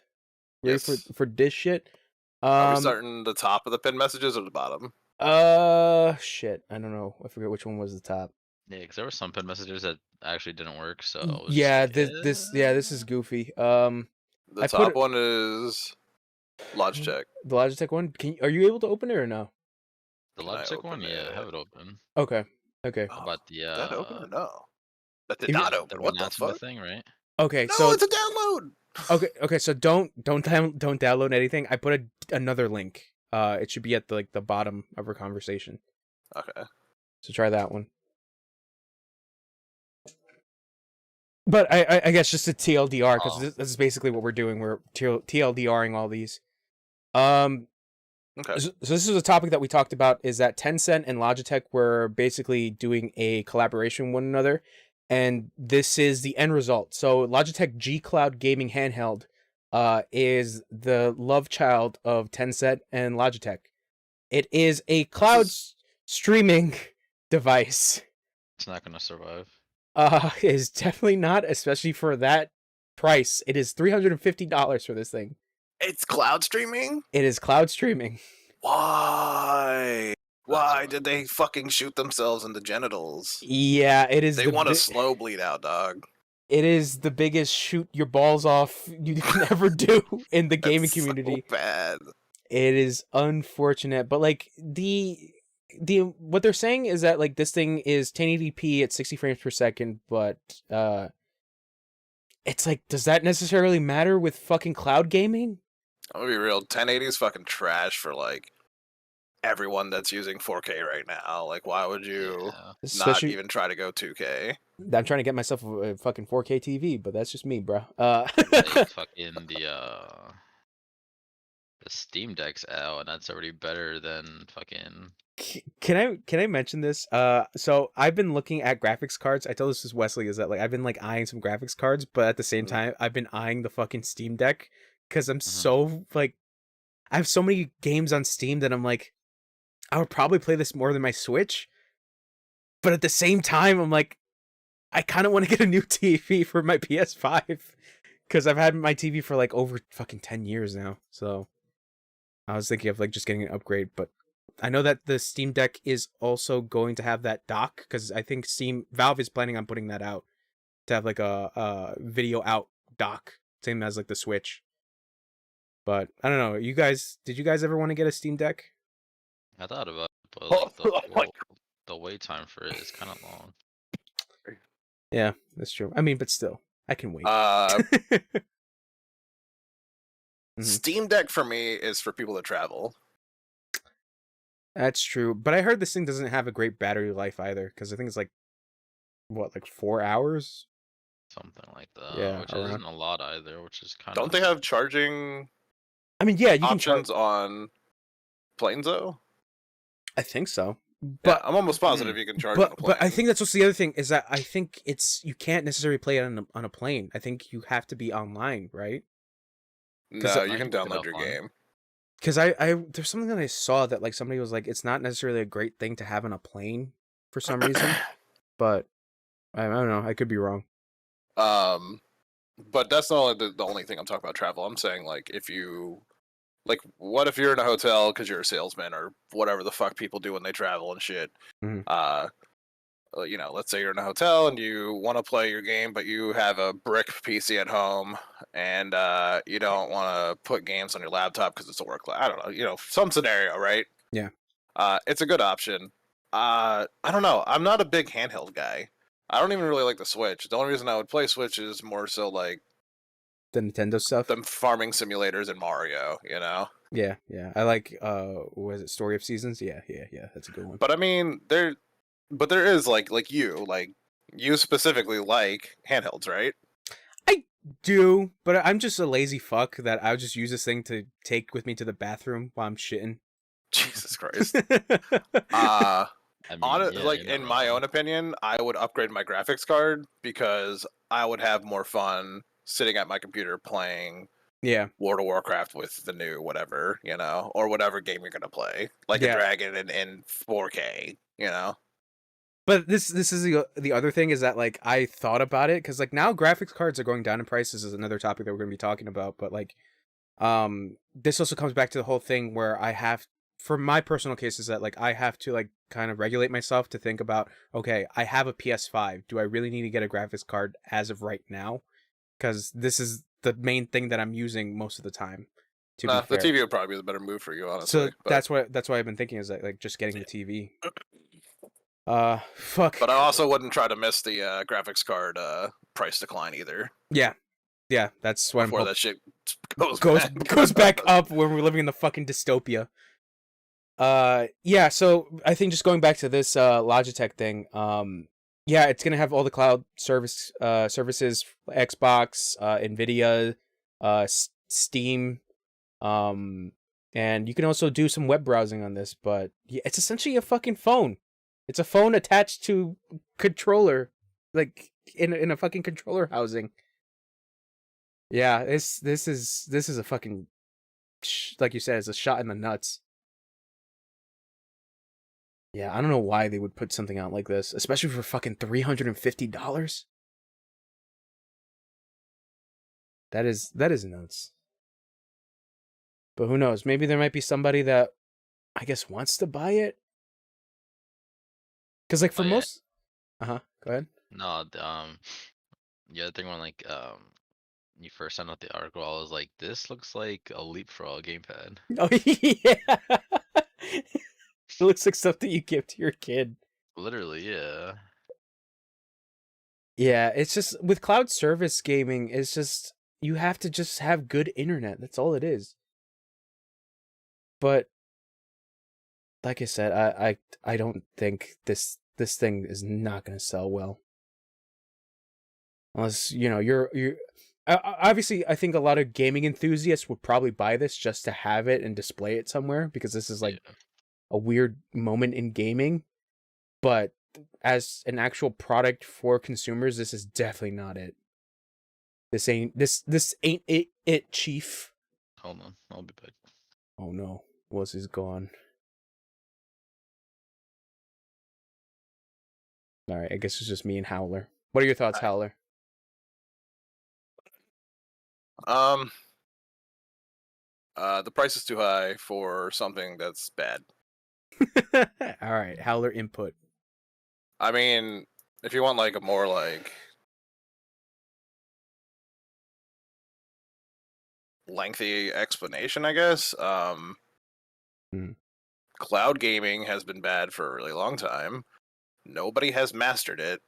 I don't think that Tencent and Logitech are going to be the ones to master that.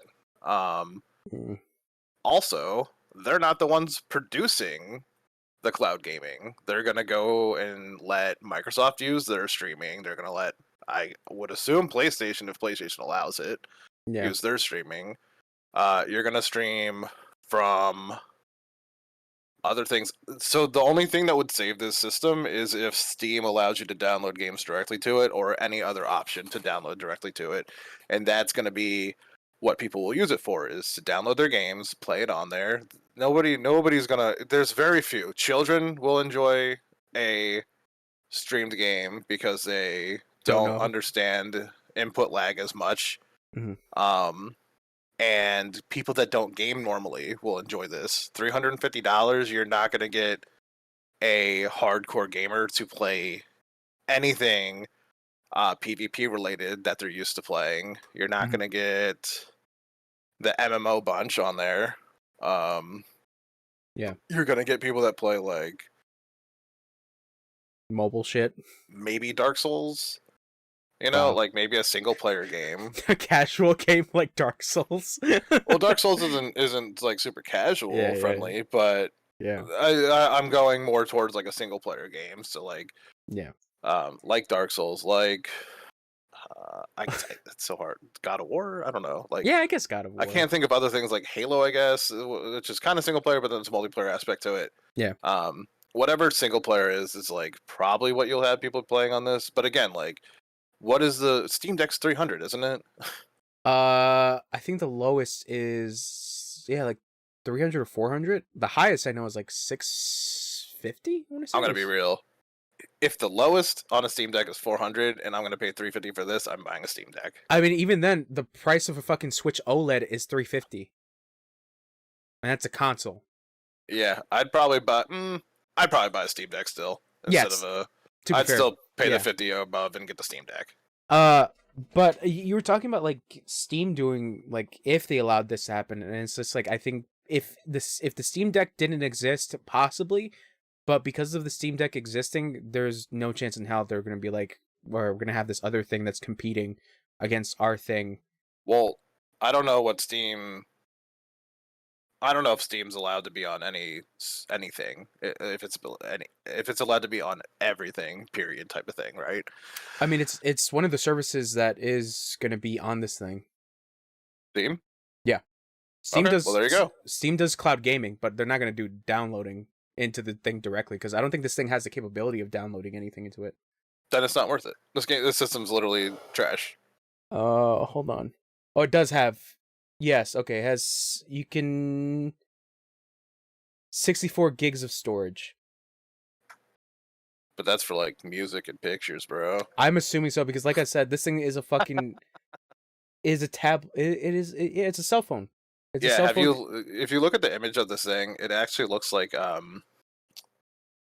looks like a bigger version of those 2DSs for children that like you can throw against the wall and won't break. The fucking door stopper. Or the same thing you literally just said, like a leapfrog tablet for kids that like get to play like 1, 2, 3 ABC. You know what? I'm actually curious how much a Steam Deck is. The cheapest one. Steam Deck, I think it's like 400. The cheapest one? I thought it was 3, man. I really did. I thought there's only one. No. No, there's 3. There's three like versions. 2 or 3 versions. It's 400 for the 64 gig version. It's 300. It's 400 for the 64 gig. It is 529 for the 256, and then I'd pay the 50 extra and get a Steam Deck, bro. Yeah. And then for the 512 gig NVMe, it is 649. Yeah, 650. NVMe. Oh. God. Thanks for the nice little chuckle there, brother. You're welcome. So yeah, I think we can all agree is that this thing is born to die, essentially. Literally, yeah. Wow, That's that's all streaming Ye- things are. yeah, because like I remember when we read the article about like Tencent and Logitech coming together and being like, yeah, we're planning on building like a competitor to the Steam Deck, and it's like, really, this is the best you can do, a fucking cloud streaming device? It's like Tencent, a fucking a multi-billion-dollar company, and Logitech, a $1 million company, maybe.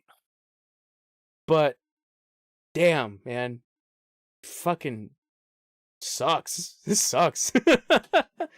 It sucks. I mean, there are other like, I know there's a lot of like Chinese brands that are doing like kind of the handheld competitor to the Steam Deck, but still, I don't know. Who knows? Born to die, anyways. But Bunch. you know, speaking of Tencent, so this is something that we missed last week. Yes, last week. So Tencent, you know how Tencent owns like a bunch of things, right? Mhm. So Tencent actually owned the news company of Fanbyte. Fanbyte was an entertainment like news source. And fuck, dude, it is really shitty. What happened was that everybody at Fanbyte basically were laid off and didn't know it until the day of. So you had like, yeah, you basically had like the editor-in-chief finding out through social media. You had a bunch of people finding out through social media being like, yeah, we all got laid off. But that's crazy. That is fucking nuts. There was another topic we talked about like another company that got laid off literally the day of, but I forget what it was. But yeah, Fanbyte, I forget. I think it started in 2018. So it's been around for a good bit, but yeah, Tencent's fucking ruthless out there. But there's a hilarious little thing where somebody on the Fanbyte Twitter basically wrote down like the last post saying you didn't take all the keys from me, motherfucker. On Twitter to put this down. So yeah, that was a little bit of the last hurrah for Fanbyte. So yeah, fucking nuts. So yeah, basically Fanbyte, its parent company is Zam Network, and Zam is a subsidiary for Tencent. And yeah, Tencent was the one that basically put the layoffs down for it. Yeah, that sucks.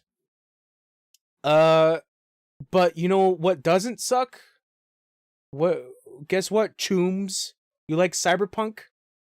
You like it when I call you Chooms? Beat that game.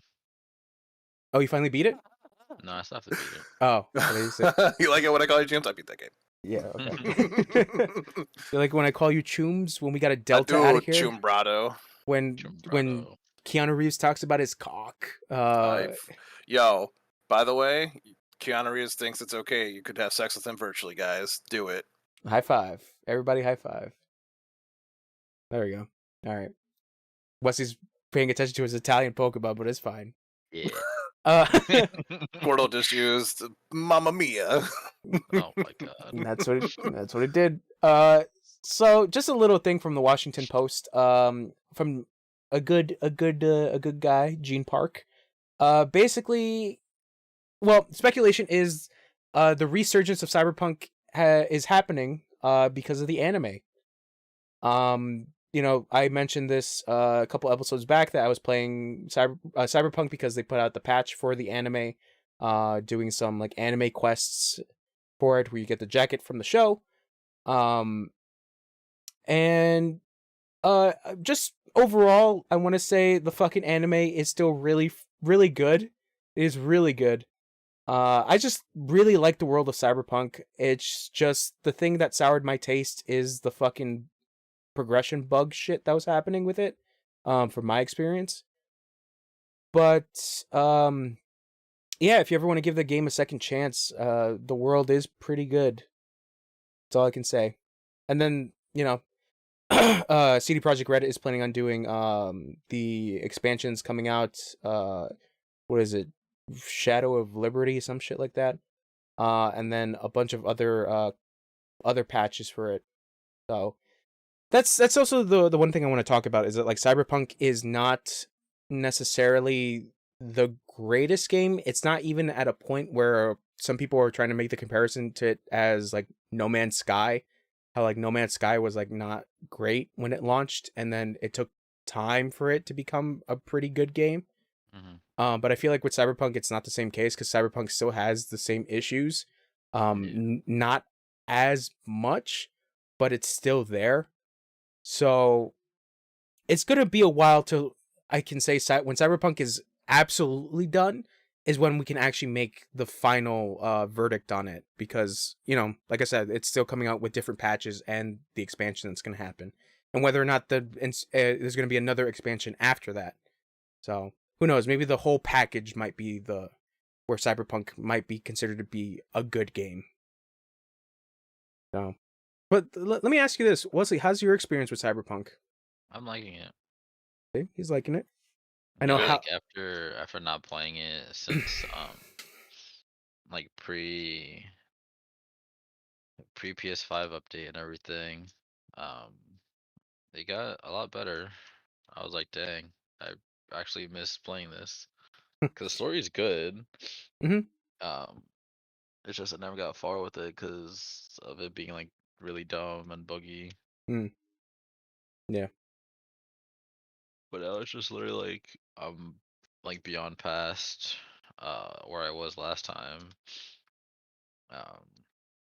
I'm like unlocking missions that I didn't even know were in the game until literally just getting high enough street cred. Yeah, that's basically how you unlock new gigs and side missions, getting higher street cred. Yeah. Well, I plan on going back and finishing all the side missions that I left open, but let me know when you hit like a progression bug or something, because I've dealt with a couple of those. So, yeah, like I said, I have like a bittersweet relationship with Cyberpunk because I love the world. I really like the story. But damn, it's still pretty buggy. That's my only thing. I know Haler doesn't like the game. I don't know. Do you want to put it in your own words, Haler? I don't like the game. All right, you heard it here. You heard it here first. In extreme detail. I don't have a good reason not to like it. It's more so like it was buggy when I played it. I went back to play it again. My fucking file's corrupt, of course. Oh. So delete file, replay game. I don't want to replay it because I already know Keanu Reeves shows his penis 35% of the game into the game, and then I have to fucking.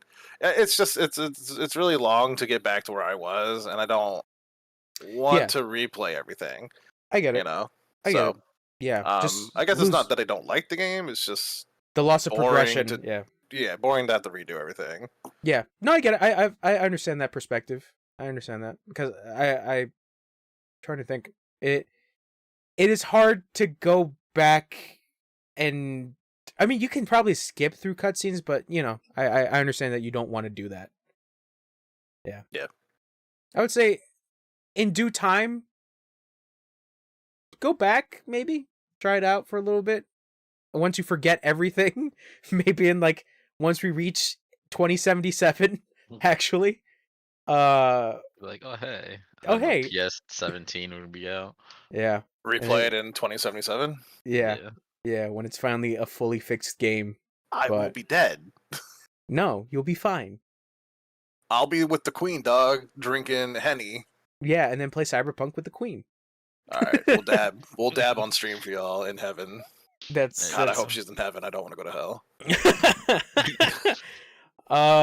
Speaking of heaven for PC gamers. I got a segue, alright? I gotta figure out what's different segues. For PC gamers, they might be in heaven because not a bunch, but Marvel's Spider-Man Miles Morales is coming to PC. Fucking sick. That's a good game. All I want for a mod is just Miles to be a giant ass Tim boot. Oh my god, you're so That's fucking. all I hate you want. already. He has to be a giant Tim, and then a Tim just shooting webs. That's it. That's all I want. I hate you so much already. Why, bro? Why do you hate me? You know this is true. You You're know literally this just has to trying happen. to create that He fucking has the. fighting game that Haler showed me, where it was a Tim fighting what the fuck was that other shoe? Oh, this I didn't know. It was a Tim fighting some other shoe, and it's like New York versus New Jersey, That and sounds amazing. it's literally just like Street Fighter combat, and I'm like, oh my god, this is so stupid. Like, why is this a thing? Okay, that I didn't know, but now I kind of want that. But still, I kind of want just fucking Spider-Man Tims, and I want him to say "dead ass" every time he shoots a web. But yeah, Miles Morales coming to PC. I forget, there was a bunch of other stuff that's supposed to come from Sony on PC. I know Uncharted 4 is coming out. I forget what I think was Ghost of Tsushima confirmed. I don't think so. I don't Yeah, think so. I don't remember, but cool. I think that's cool. I do not recommend reading the fucking comments in the VGC article because Jesus Christ, there's a bunch of people arguing about why the fuck did we buy a PlayStation 5, and it's so stupid. And speaking about buying and selling, do you guys know of the YouTuber Video Game Donkey? No. Yes. Okay, so if you don't know who Video Game Donkey is, he does video game reviews, but he does it in a very comedic way. Obviously, a lot of people kind of refer to him as kind of a shit poster, a little bit. But I like Donkey's videos. He's very funny. But Donkey came out with big news this week, announcing that he is planning on on a indie publishing company by the name of Big Mode. I love the little logo. It's a big frog. So he wants to have basically participation in helping other indie companies trying to sell their game and trying to market it. Essentially, that's what he's trying to do. Which is neat. I think that's a neat thing that you can do, especially being somebody that has a platform that's able to do that. The only thing is that a lot of gaming journalists, well, not a lot, but like one, for example, that I saw was from Danny O'Dwyer, who, if you don't know who Danny O'Dwyer is, he does this. He's in gaming journalism, but he does a video series called it's a YouTube channel by the name of No Clip, where he does like video game documentaries and stuff like that for a specific series. It's very interesting. I really like Danny's No Clip videos, but he had an opinion about this, about how like it's weird we're living in an era where people who have an opinion of games can think that they have the ability to publish games, because it is a very different thing to do while having an opinion about something and actually producing the product itself. But like I said, I'm trying to get it from Donkey's perspective, where like he's a video game Jesus, I can't say it. Enthusiast. There we go. Jesus, don't fucking patronize me, Wesley. You with your Italian Pokemon. I see it on your fucking glasses. That he wants to promote these games. He wants to promote that, to, I guess, in a way, kind of be the voice of the indies. But like I said, it is a very mixed bag in that perspective. So it is making the comparison that like you can eat good food, but you're not a chef, essentially. You can appreciate good food, but that doesn't mean you're a chef. Yeah. So yeah, so that's interesting. Good luck to Donkey, I guess. But goddamn, that is something huge to do, to be a fucking indie game publisher. So yeah. Well, Well, on the same topic, what's it called? Dr. Disrespect is working on a video game. Is he publishing it? I believe him and another 2 or 3 streamers maybe were. So who knows? Yeah, like I said. Also, in case you're wondering, it's NFT related. Oh. I believe there's NFTs in there, little grubby little NFTs. Oh no, Dr. Disrespect. I might be wrong about that. I'm pretty sure though that no, it's in there. Is his mustache gonna be an NFT? Oh my god, imagine.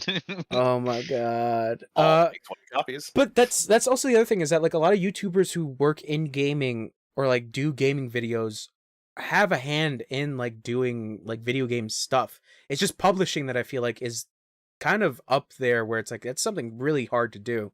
But a perfect example from this Kotaku article was, I completely forgot that Game Grumps worked on Dream Daddy. I completely forgot about that, and they were promoting the fuck out of that game, and it became a pretty big success. But still, it is a lot to do to publish stuff. So, like I said, it good luck to Donkey. Oh yeah, I hope that works out. That's gonna be cool. Yeah. But you know who doesn't have good luck? Square Enix and Platinum Games for Babylon's Fall. Yep. So, this was something that I mentioned offhand last week, that Babylon's Fall is being shut down. Its servers are being shut down.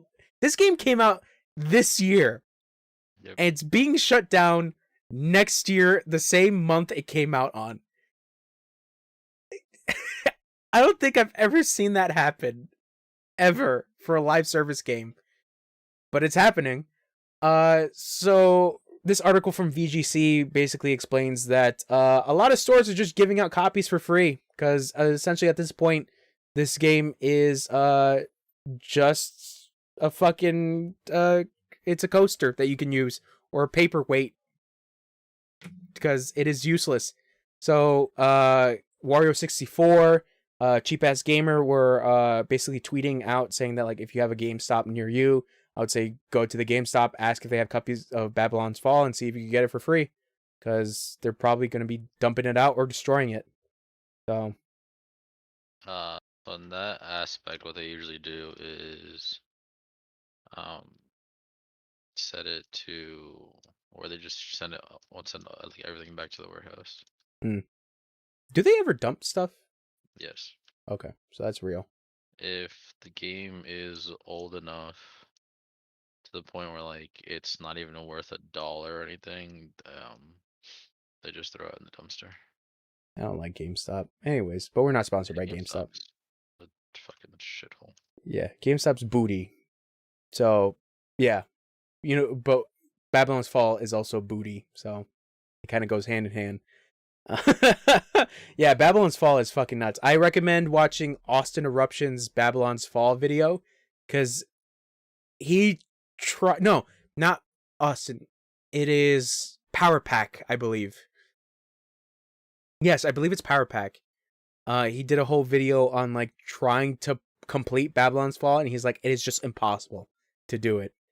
It's like it's a game that is mandatory for co-op. But it's not good either way. And I just feel bad for fucking Platinum. But still, I mean, Bayonetta 3 is going to be the game that's going to really help them financially. Moving on. So EA is doing Iron Man. Can you believe it, guys? Cool. Microtransactions. Yeah, you're going to get them FIFA cards in our Iron Man game. Yep. Yeah. I'm sorry, you said EA? EA. Yeah. EA is working on an Iron Man game. So they lose FIFA and they get Iron Man? Yeah, I guess, technically. Great. Marvel, Marvel, you're doing great, guys. Doesn't Marvel have their own game fucking development crew, bro? I don't know. Yes, I mean, the answer's yes. Because Disney has their own shit, but I mean, they're owned by Disney. It's a linked. It doesn't matter. They're together. So they my hug thing. each other. So my thing is that, like, I think it's just Disney's working with other companies to get that moolah, to get that cash money, baby.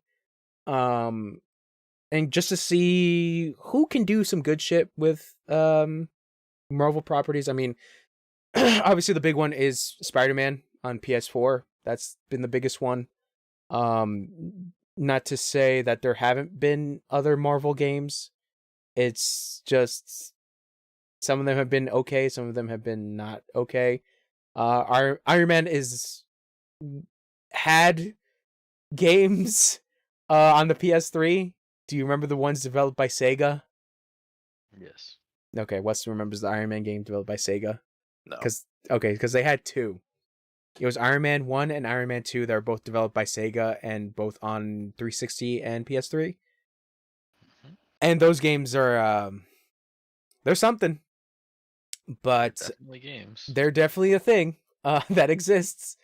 But yeah, EA is going at this to make their own game. Shit, I forget. The development team is being led by Oliver Prolo, who was part of the Guardians of the Galaxy team over at Crystal Dynamics. So who knows? Maybe it might be good. Because I liked Guardians of the Galaxy. Story-wise, I thought it was pretty good. What The I'm game or the movie? the game. Okay. Yeah. And then you also have fucking there's gonna be a Captain America and Black Panther game, and then there's gonna be a I think like a solo Black Panther game.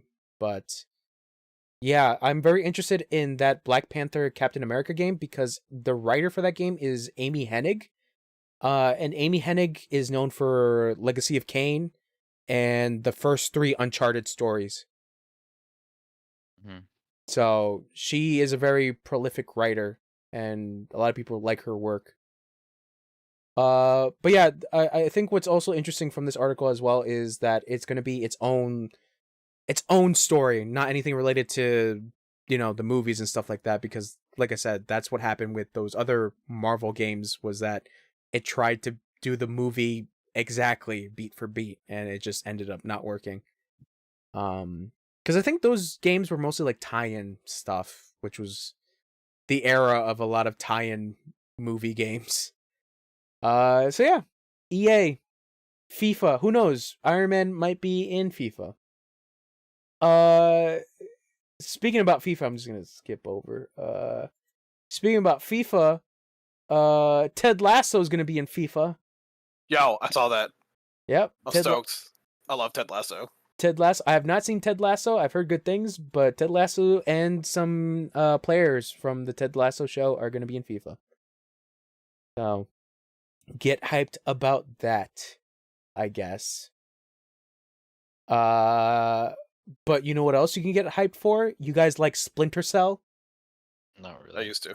Okay, well, Haler and well, I never really. I played a little bit of Splinter Cell 1, but I never really got into it. If you're interested in like anything about Splinter Cell, I recommend Critical Nobody. He played through all, I believe all of the Splinter Cell games and has like an opinion about like all of them. And he's a huge fan of Splinter Cell, so I recommend watching his video on like a whole Splinter Cell retrospective. But basically from this article, the new Splinter Cell remake is going to be updated for a modern audience. Don't know what the fuck that means. I don't know if like no, Wesley, you don't know. Maybe it might be like DMC Devil May Cry, where you got your main character saying fuck every time and talking about his cock. You don't know. But yeah, basically Ubisoft is putting out a what is it called? A help wanted for reworking the story for the game. I don't know. I don't know if Splinter Cell fans are necessarily excited for this or they're worried about this, but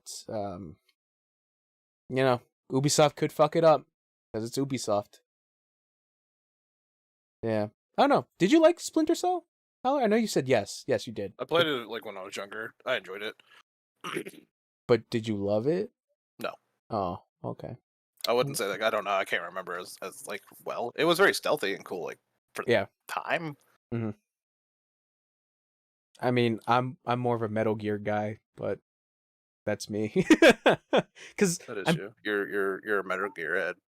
yeah, I love it when Snake is like, I can't even think of a good Snake line. Never mind. Fuck it. Moving on. Nice Oh, cock. oh yeah, there we go. The Snake says nice cock. Anyways, speaking about nice cock, I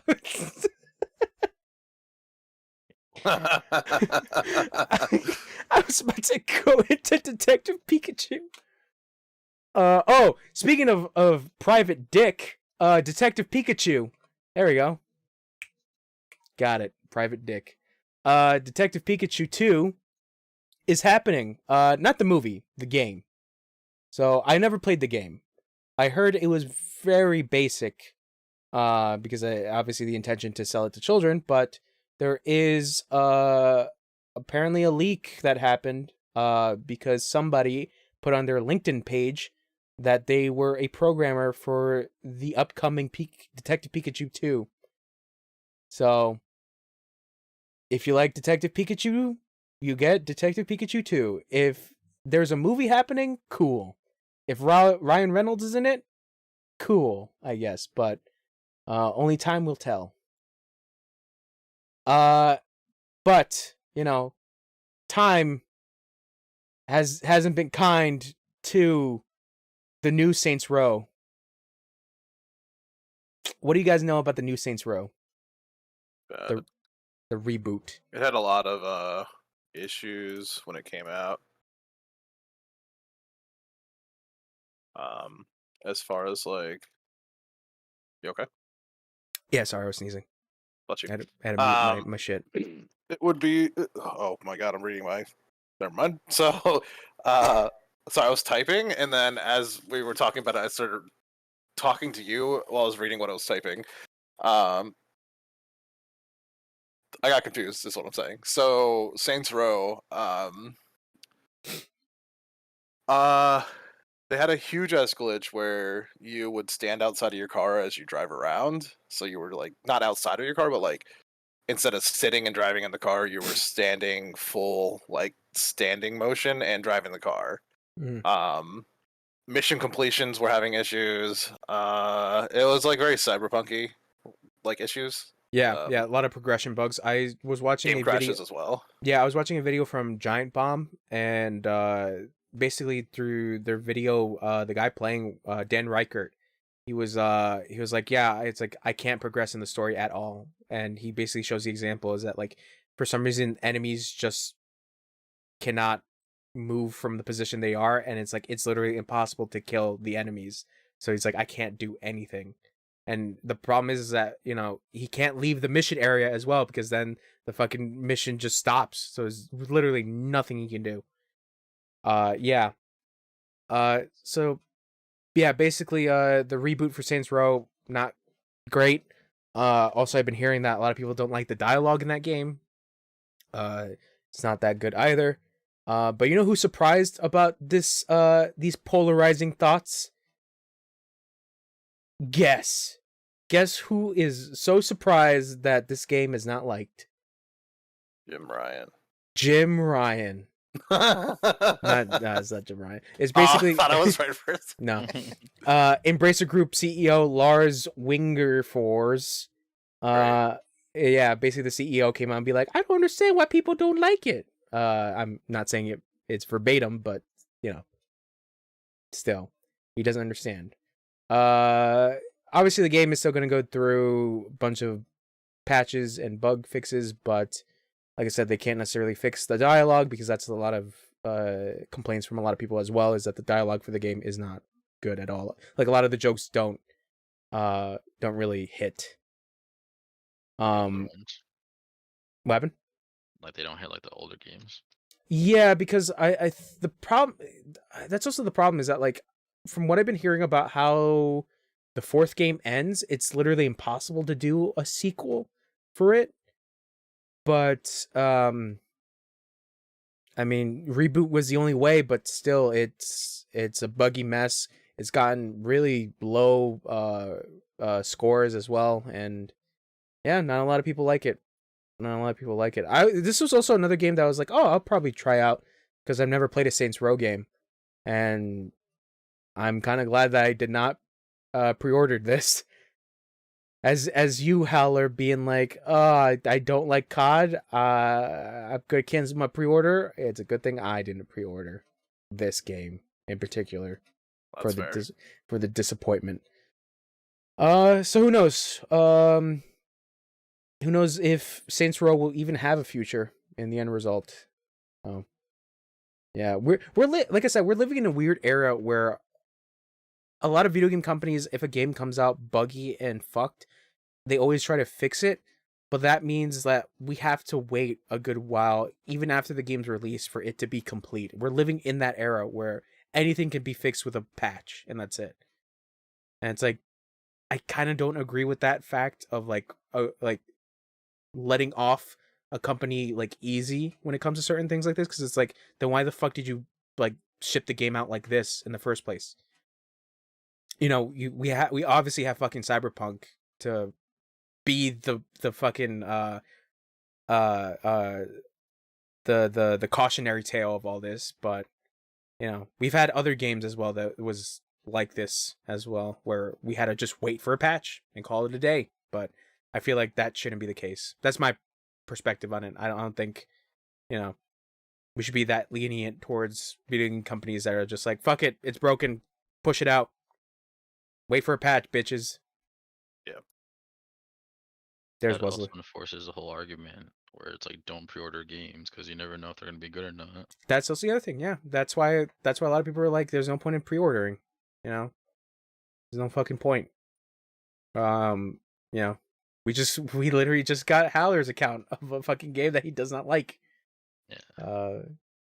But still, I think from that perspective is that like he had the ability to play the game beforehand and then actually come up with the decision to be like, I'm not ordering this anymore. While with like Cyberpunk was a huge example of just false advertising, because they were sending out like review copies that were like just a specific section of the game, and a lot of people were praising it, and then when the full release of the game came out, that's where all the shit just went haywire because it was underdeveloped.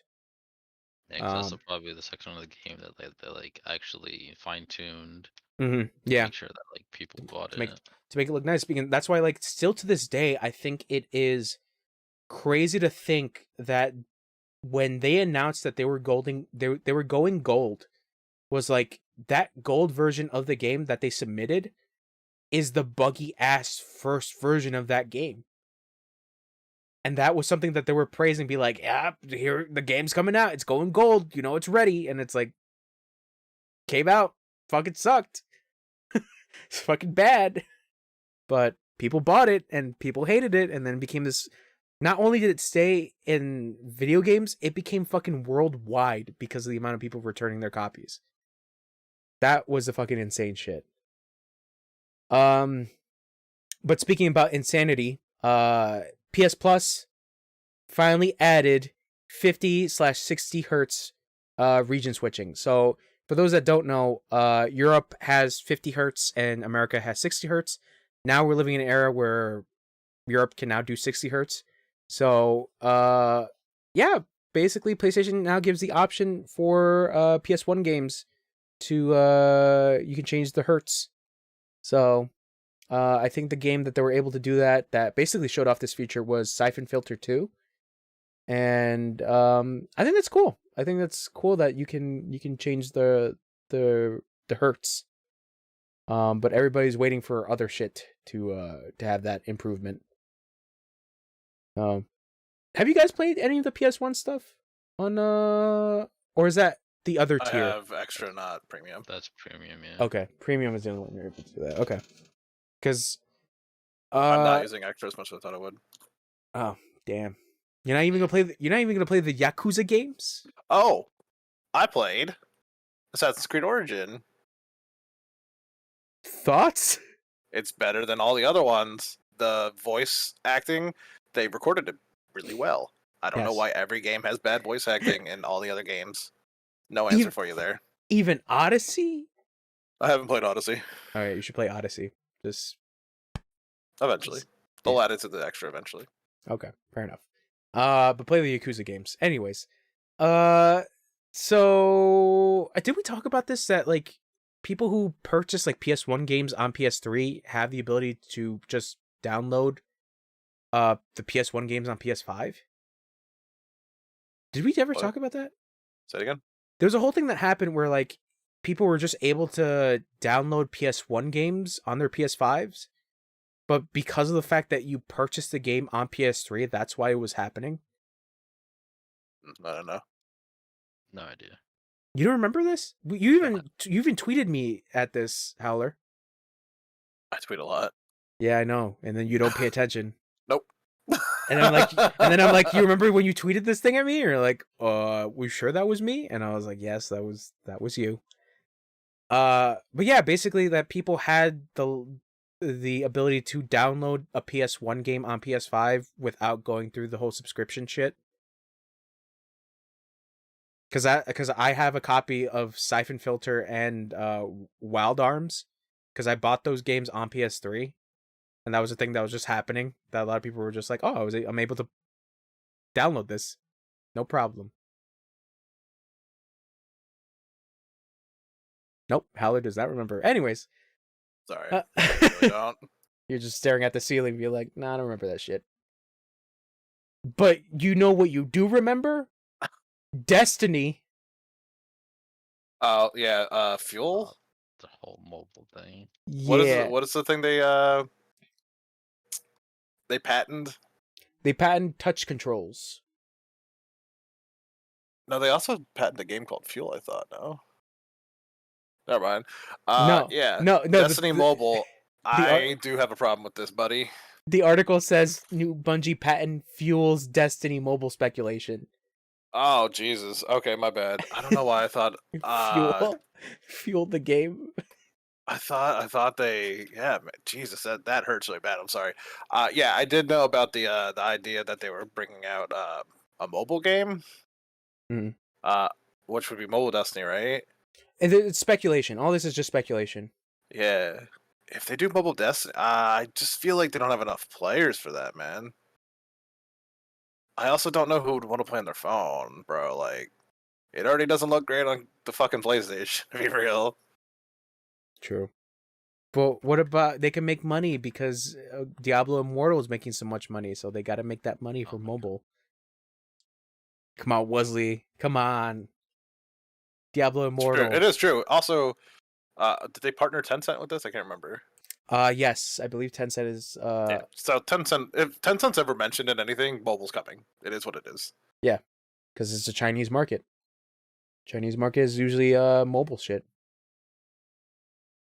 Yeah, I believe this is their Tencent thing, because that was a business ceiling, I think, before they got bought by Sony. So this is something that they're still putting their time into. Who knows? It could be Destiny mobile, but it could probably be something else completely. We just have to see, because they're also planning on making 2 more things, I think is what the article says, for PlayStation before 2025. So yeah, mobile Destiny. No. Okay. But you know who else is not excited for long sentences? I don't know. Anyways, so I mentioned last week that there was a breach over at Rockstar where somebody found footage of like early development of Grand Theft Auto 6. There was a weird speculation. Well, not even speculation. There was like a weird thing going on Twitter where people were like, this game looks bad, and it's like, bro, it is fucking early development. What the fuck do you think? Like, why do you think it looks that way? Because it's fucking early as shit. Still, regardless. But update happened where the hacker that might be linked to this was arrested. A 17-year-old, basically. Yep. the reason why he might be linked to it is because he was caught with another breach that he was trying to do against Uber. So I believe his trial is still, well, I think there's also like a bunch of court shit that's still happening, but I don't think we really have an update on that. But basically the whole hacking at Rockstar like led Rockstar to make a statement saying that like they don't plan on delaying development of the game. They still are going to continue, but they were just, it sounded more like, it sounded like words from a disappointed dad, kind of, that tweet. But they also believe that the hackers are linked with a hacking group known as Lapsus. So that might be a thing. And they're I think also from this article is that they're increasing activity in the last year. So we're probably going to see more hacking stories from these guys. Because I believe there was also that hacking story that happened to CD Projekt Red as well, because of the whole thing that happened with Cyberpunk, where there was a guy that was threatening that to be like, "Yo, I hacked into your systems and I'm planning on releasing all your assets and shit like that." Oh yeah. Yeah, that was the thing that happened, but I don't think that guy has anything to do with this this hacking group. You know what it actually reminds me of? It reminds me of the movie Hackers. I don't know if you guys ever saw that. Yep. Okay. Hackers reference. But speaking about computers, we got it, y'all. We got it. The 4000 series of NVIDIA. The RTX 4000. Can you believe it, guys? These graphics cards are gonna blow your fucking mind, bro. My pants are blowing the fuck off, man. Oh my god. And I just talked about me trying to buy some fucking graphics cards, but they're too damn expensive. So yeah, NVIDIA announced the 4090 and what was it? The 4080, yeah, the 4080. The 4090 is going to be 24 gigs of VRAM, which is fucking nuts to think about. But the price point for it is going to be $1,599, or $1,599 Doll hairs, real American doll hairs. And then the 4080 is going to have two versions. It's going to have a 12 gig version and a 16 gig version, which they plan on releasing the 12 gig for $899, and the 16 for $1199. So, I've been seeing, because like I really don't know the marketplace for a lot of graphics cards, but what I've been seeing from like a lot of people who have been invested in that is that like these prices are still kind of outrageous, from what I know, and I think the chip shortage is still happening.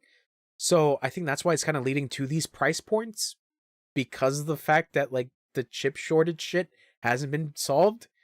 So I don't know whether or not these things are probably going to sell, but I remember a whole thing about NVIDIA talking about how they were planning for their next cards to not be like scalped by people who are going to crypto mine it. Like they're going to have like something in the cards themselves that like prevents that from happening. But I could be remembering incorrectly. I could be remembering this incorrectly. But yeah, 24 gigs sounds insane. Because I've only seen games go up to like 10. I know mine goes up to like 6. So there's that. I don't know. What does yours go to, Wesley? No idea. Okay. Wesley does All not I know. know, I can play games. They look nice. Yeah. That's what's up. But if you get the fucking 4000, you can get ray tracing and DLC. 4000 is probably gonna be a tri-fan. Yeah, I and barely you gotta- have enough for a duo. and then you need Gross. a fucking PSU to update that shit. Exactly, and then we need another case, a better. Everything's gonna have to be new, so it's like there's no point. Catch me outside with your PS5. That's what Wes is saying. What the fuck? Yeah, so I know. Good luck to people who are able to get this. I'll probably be checking out like videos doing like specs and shit like that for this thing. But yeah, that whole scalping shit and the chip shortage, I don't think is gonna help this thing. It being scalped, because we're probably gonna go back to the whole fucking shit of this thing being scalped.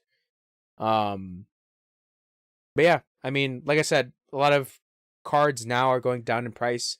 They're actually going lower than MSRP, which is crazy to think that it took 2 years for that to happen.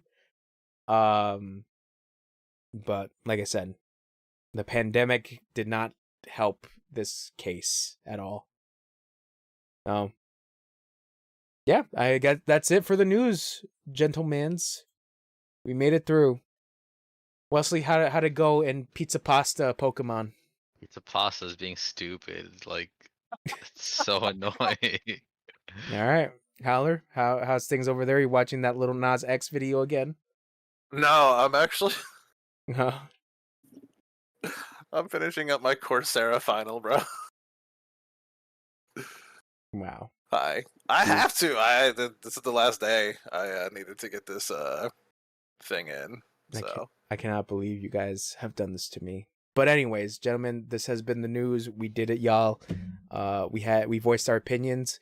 Maybe we can start a publishing company. For I'm down. Let's go. Yeah, let's do it. What should we name our publishing company? Fatnuts.com. You heard it here first. Fatnuts.com. That's the publishing company. Oh, I'm sorry. Did you not ask me what I wanted? I know, but fucking .com for a company. So okay, never mind. It's like we're .com babies, bro. We out here. I was about to say because it kind of reminds me of fucking the fucking patio.com. You ever seen that? No. I don't know if that's a New York thing, but well, I guess Wesley doesn't know. New York, ayo, forget about it. When are they gonna make New York Pokemon? That's what that Pokemon game is. It's by Italians. It might be some Italian Americans. I'm sorry, Italians made New York is what you're saying? I mean, there's a lot of Italians in New York. There's a lot of fucking everybody in New York. It's a melting pot. Yeah, but Italians. Racist against Italians. Where fucking there's a fucking little Italy in fucking New York. All right. Don't you ever say Little Nas X's name in vain. Little Nas Italy. X. X. So yeah. Fuck. All right. I think we could leave the podcast right there. All right. So fucking visit us at what is the name of our publisher? Fatnuts.com. There we go. Trademark that shit. Trade it. Let's do it, y'all. Wait. What I was about to say that we can ask this company that made the Italian Pokemon if they want to be part of our publishing company. We'll protect them. Let's get sued. Yeah, definitely. We'll protect them with our advanced knowledge of the laws. Of the publishing laws and the Nintendos.